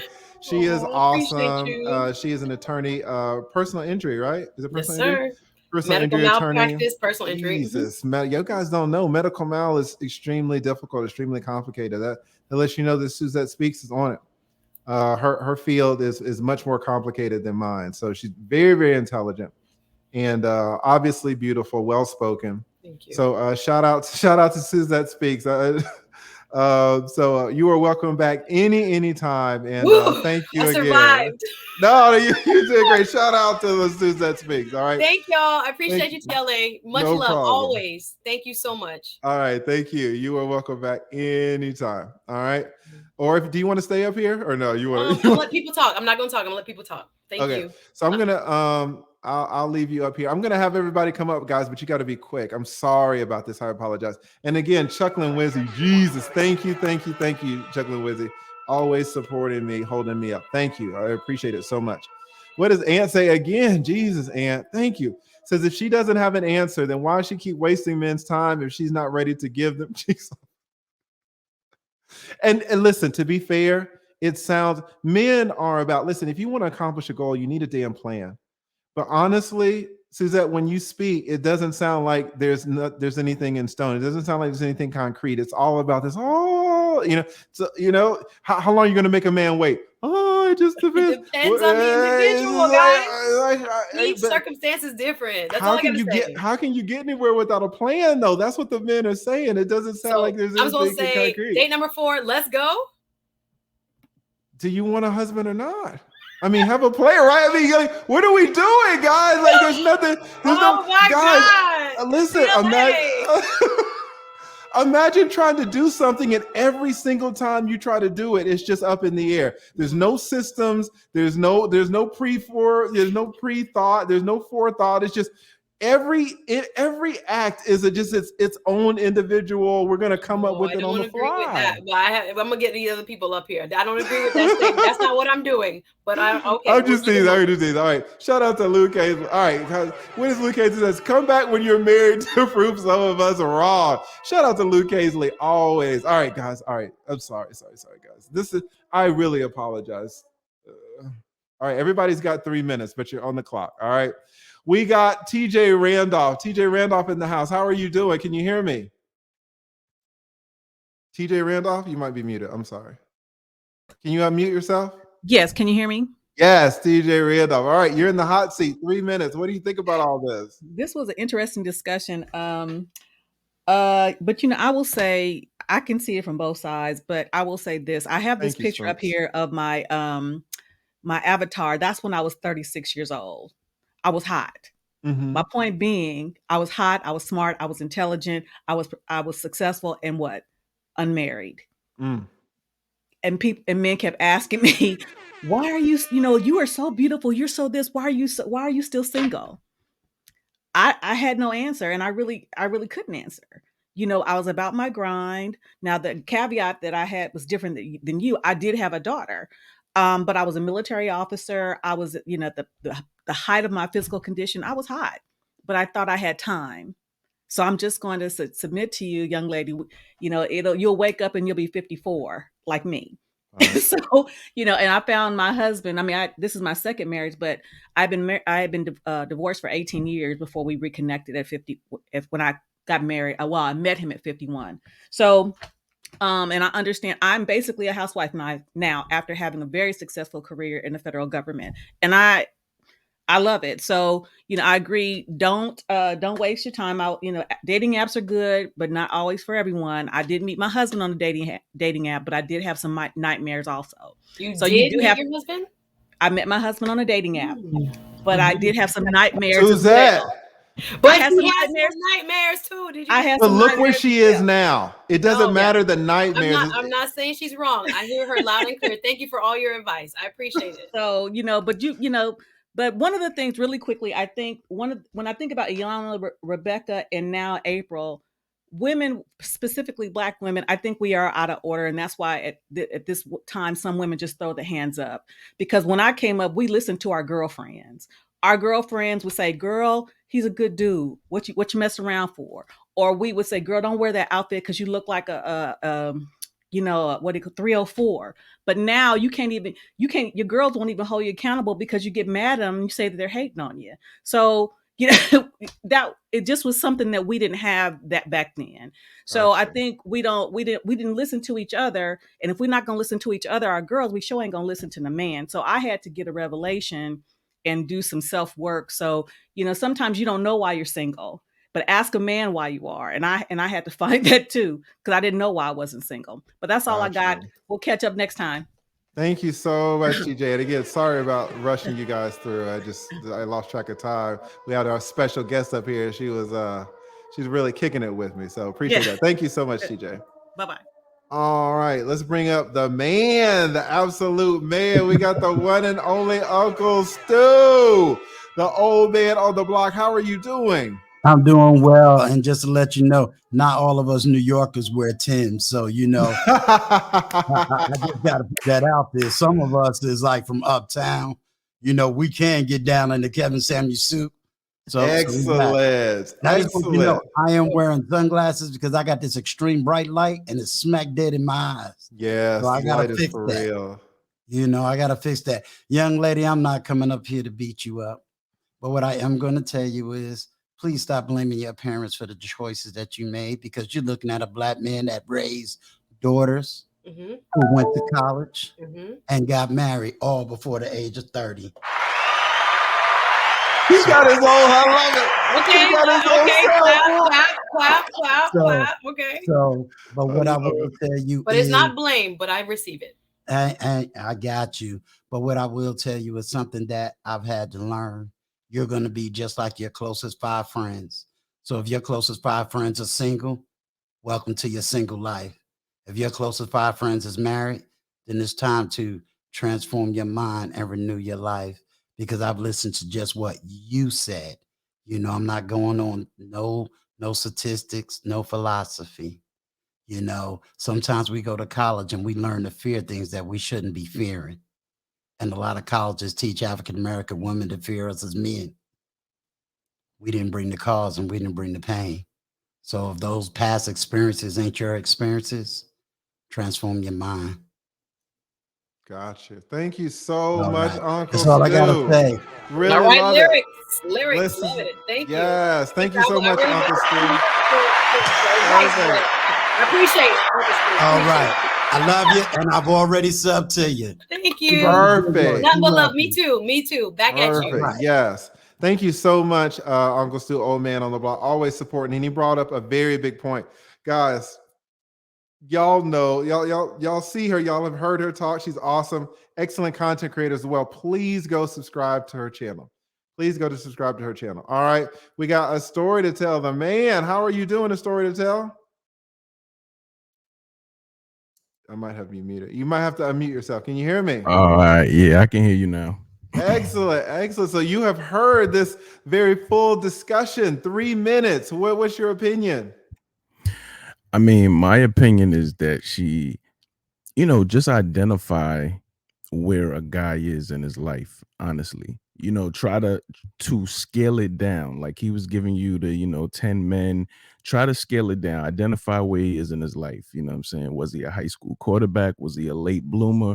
Because that way you could scale it down to figure out what his motivation is. Is it his career? Or is he out here in these streets? You know what I'm saying? Because as men, we're going to use what we have to get, whether you're a lawyer, you're going to use that to get, everybody use what they have. So you have to identify where they are to better your chances. We need to have more discourse between men and women without the emotional part of it, because that's the only way we're going to figure out how to make this work, because it needs to work. You know what I'm saying? Like this is for all mankind. Like it has to work. So more discourse like this, us going back and forth, and it has to be no feeling involved. You know what I mean? One thing with the April Mason, when she put out that message, I looked at the comments and I noticed, it was a lot of women, surprisingly, that were like, thank you. You know what I mean? I had these type of ways. I appreciate you pointing them out, and, keep the work going in whatever capacity you choose to do it in the future. So that was enlightening to me, because I thought I was going to see a bunch of, bitch, don't let me catch you in the street. You know what I'm saying? I thought I was going to see a lot of that, but it wasn't. So I would just say more discourse like this. Try to remove the emotion out of it. Try to look at it from our perspective. You know what I mean? And that's all that's my Thank 2 you cents. so Appreciate much. you, my Story brother. to tell. Thank No you. problem. All Nah, right. y'all And take care. Gail's already dropped your link in the chat. Thank you so much. Excellent content creator, a story to tell. And again, guys, y'all see Suzette up here. Great sport. Please go subscribe to her channel. We are moving on. We got the Ingram Experience. How are you doing? Hey, what's up, brother? How you doing? Thanks for having me on.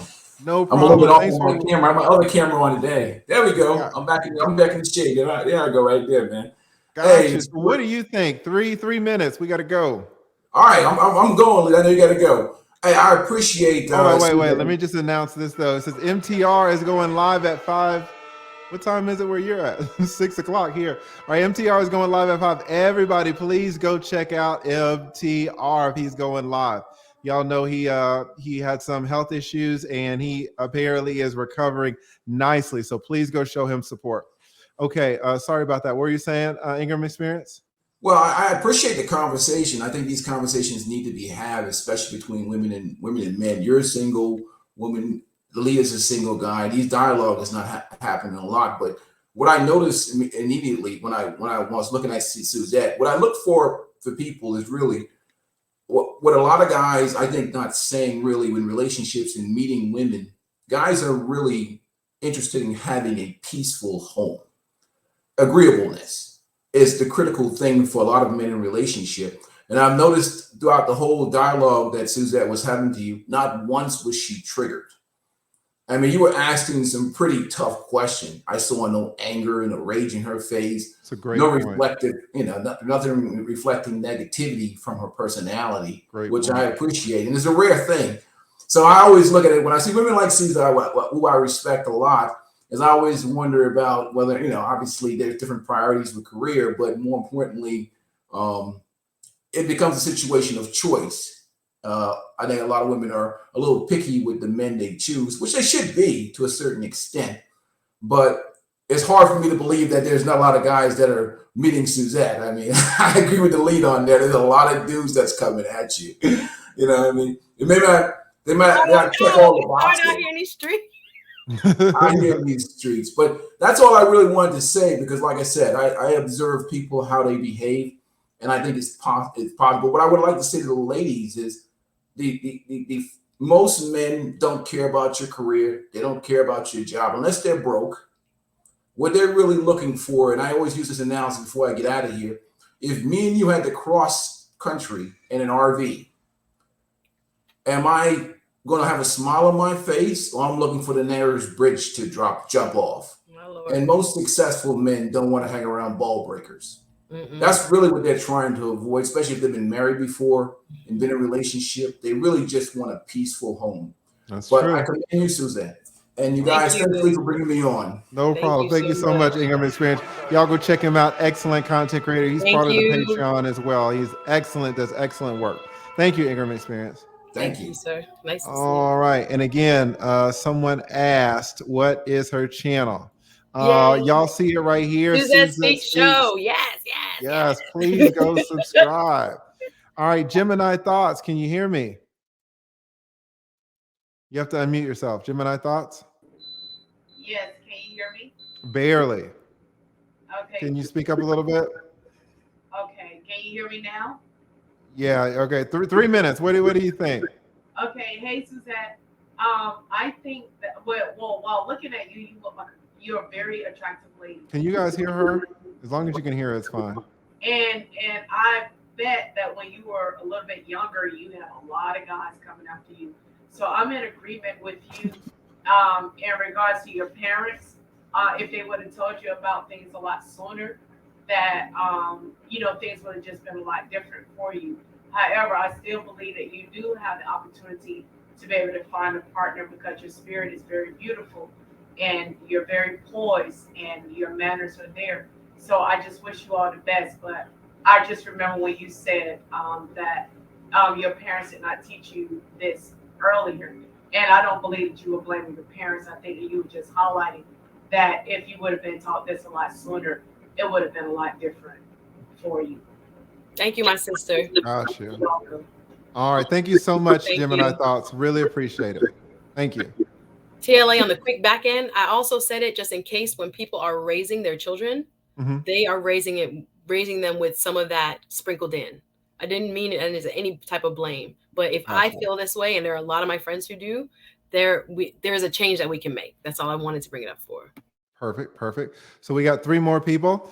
Big Time Mike, can you hear me? Yes, I can. Excellent. What do you think? You got 3 minutes. What do you think about this? Well, I just have 2 questions, and I think this will kind of help, people to understand Suzette, okay? So, question number 1, given everything that you've listed about what you're looking for in a guy and what you think is valuable to you and everything, do you think that the lead attorney represents that type of guy? From what I've seen, yes. Okay. Where are we going? What guy is this? Now, I'm totally missed. I don't know if you that's a missed good it, thing or a TLA? bad thing. Huh? Am I a good guy or a bad guy? I guess that's all I wanted to know. I missed it. He said, No, I was asking, I was basically asking her, does she think that you represent her type of guy that she would want? Okay, I And got she you. said yes. Okay. Yeah. So also, the other question is, do you think that that guy that you also listed actually exists? I do. I think there are men that were raised right and walking around here. Yeah, absolutely. Absolutely. All right. So, lead attorney, would you ask this woman out? Absolutely. Okay, so what you waiting on?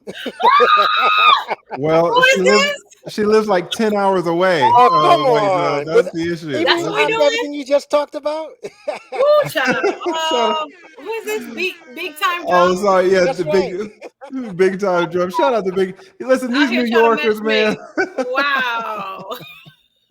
I want to know how many. I don't even gonna go down there. Yeah, but yeah, no, I think she's a beautiful woman inside and out. Yes. Inside and out. But she's down there in South Florida doing That's it. Keeping no it professional, excuse. Come on TLA. now. Let's keep it moving. Keep it moving. Yeah, all right. But thank you so much, Big Time You're Mike. welcome, man. Really appreciate God it. Shout out bless. to Big Time. Salud. Salud, hermano. Suzette's like, God bless. Shout out to Security Boss Unsolicited. Thank you. She says, men that want traditional values will respect the woman's principles pertaining to sex. This is vague, because if a woman says this is, I don't know if I agree with this. Meaning wait to have sex? I think. Yeah, because like, for example, traditional values, Anton Daniels is on the whole no premarital sex. At all? At all. Until you're married? Until you're married. That's what Anton says? That's what Anton believes. I think that's what my sister here is saying too. So yeah, I don't know about that. A lot of high value men, and Anton is certainly one of them, but you would know better than me. You speak for the gentleman. That's not premarital. Like, I don't know if I agree with Security Boss Unsolicited on this one, but it just depends on what anybody's. What is Troy Brown said? That's nonsense. Yeah, shout out to Anton. Anton is my bro, man. But there's some things we just do not agree on, and one of them is the whole premarital sex thing. All right, because I don't understand that at all. All right, but shout out to Anton. Shout out to your boy Troy. Shout out to Security Boss Unsolicited. All right, we got the Naked Truth. The Naked Truth in the house. How are you doing? Can you hear me? Yes, I'm struggle streaming today. Can you hear me? Absolutely. Join the club. Yes, Annette, you are an excellent content creator yourself. What do you think about this? You got 3 minutes. Okay, I'm just going to go through a list. Oh, God. Expectations from women are very unrealistic at the moment. Okay. A lot of women are looking at Instagram. They want a guy that has a yacht. They want a guy that buy them dresses that are like £6,000. They want a multimillionaire. And the truth is, there are not many of those around. But social media makes people think unrealistically. That's the first point. Second point is women have lost touch with what is needed, and they think they want things that are completely unrealistic. So, for example, holidays. just a simple holiday, like a man taking you to Mallorca or a man taking you to Spain. These days, that's looked down on. They're like, oh, why hasn't he taken you to the Maldives? You know, so their needs and their wants are completely unrealistic. That's what the Pope Lean lady was talking about. Third thing. Wait, I want to hear your third thing. I do want to hear your third thing, but let me interrupt. I just want to shout out. I missed a super chat by the one and only Donovan Sharp. Glad that he is in the house. Glad that he is feeling better. He was, from what I could tell, critically ill with the C19, and so that he is back out of the hospital and doing well on that road to recovery. Excellent. So shout out to the Donovan Sharp. What does he say? Women dangle the carrot of sex for resources, and men dangle the carrot of commitment for sex. It shouldn't be this way, but it is. Yeah, you know, every side kind of has their own sticks and carrots. It's absolutely true. So thank you so much for that, Donovan Sharp. Also want to give a big shout out to KD. Sorry, I missed your super chat. What does KD says? KD says 4 dates is grand theft. He called it grand theft. So shout out to KD as well. So sorry about that. All right. So Lord. yeah. So Annette, sorry about that. You were going to mention your third thing. So the third thing is, I am the table brigade. I made a video about this two years ago. I think a lot of women are very delusional. I don't think Suzette is. It is good to have standards, but your standards have to be very realistic. Okay? People these days look down on decent guys who are just trying to make a way with their lives. They look down on it because they're watching The Real Housewives, they're watching Sex and Hip Hop and all that nonsense, and they think that everybody should be able to buy you a £3,000 dress, a £5,000 bag, you know? And so a lot of people are shunning the middle class. I was told that my middle class life was rubbish. I have a home that's £500,000. That's like 650 American dollars paid for. But still, they think it's middle class because I'm not parading Chanel bags in front of people. I'm proud to wear £20 dresses. Here. The Lean Pop lady, it's not Rebecca, but the Lean Pop lady, she's very correct. A lot of women have unrealistic expectations and they have an entitlement mentality. They have sidelined me as a pick-me. Go and watch my videos from 2 years ago when I said I am not the table. They've busted it open for Pookie and Ray Ray all their lives. Okay. And now they want a high-value man. Keep going. But it's true. They want a high-value man. And now these unrealistic expectations. I don't know who they are, but it's a thing, right? There's this. Right.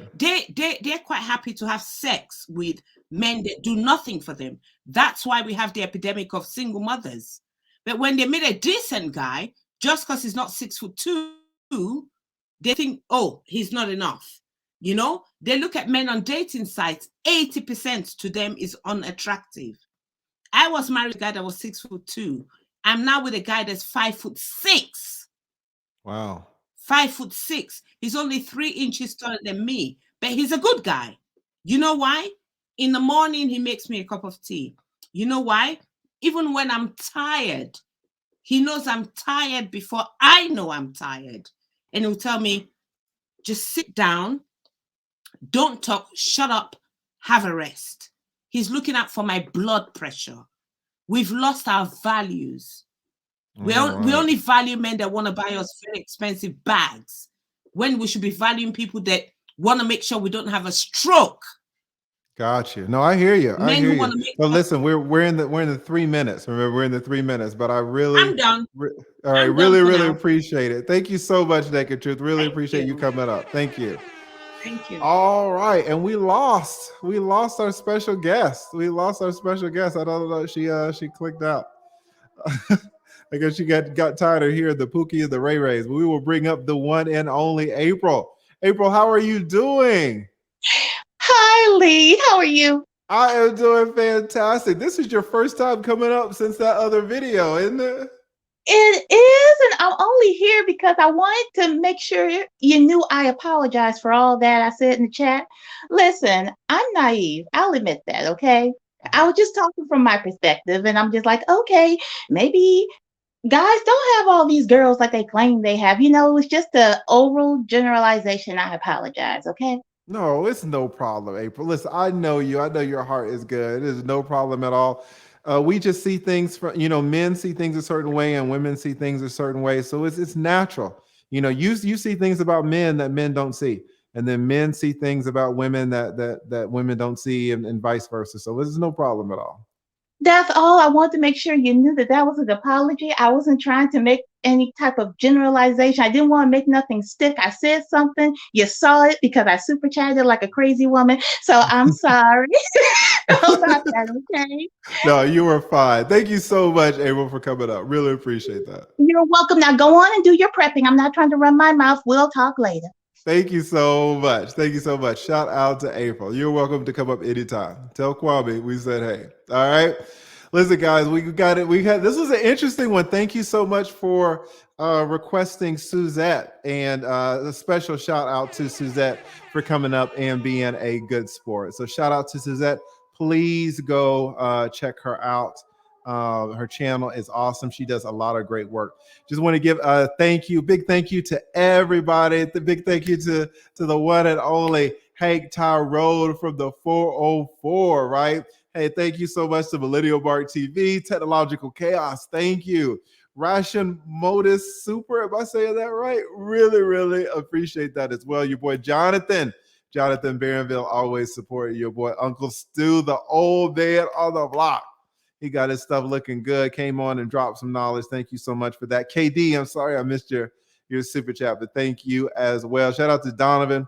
Again, really glad that Donovan is doing well. And someone said that MTR is going live in a few minutes, guys. So if y'all can check that. Road to Sigma, shout out to Road to Sigma. Says that MTR is going live in 8 minutes. So please go over there. Big shout out to Ant26. Damn, Ant26 holding up your boy. Thank you so much. I really appreciate it. You're probably a co-sponsor also with your boy Lou.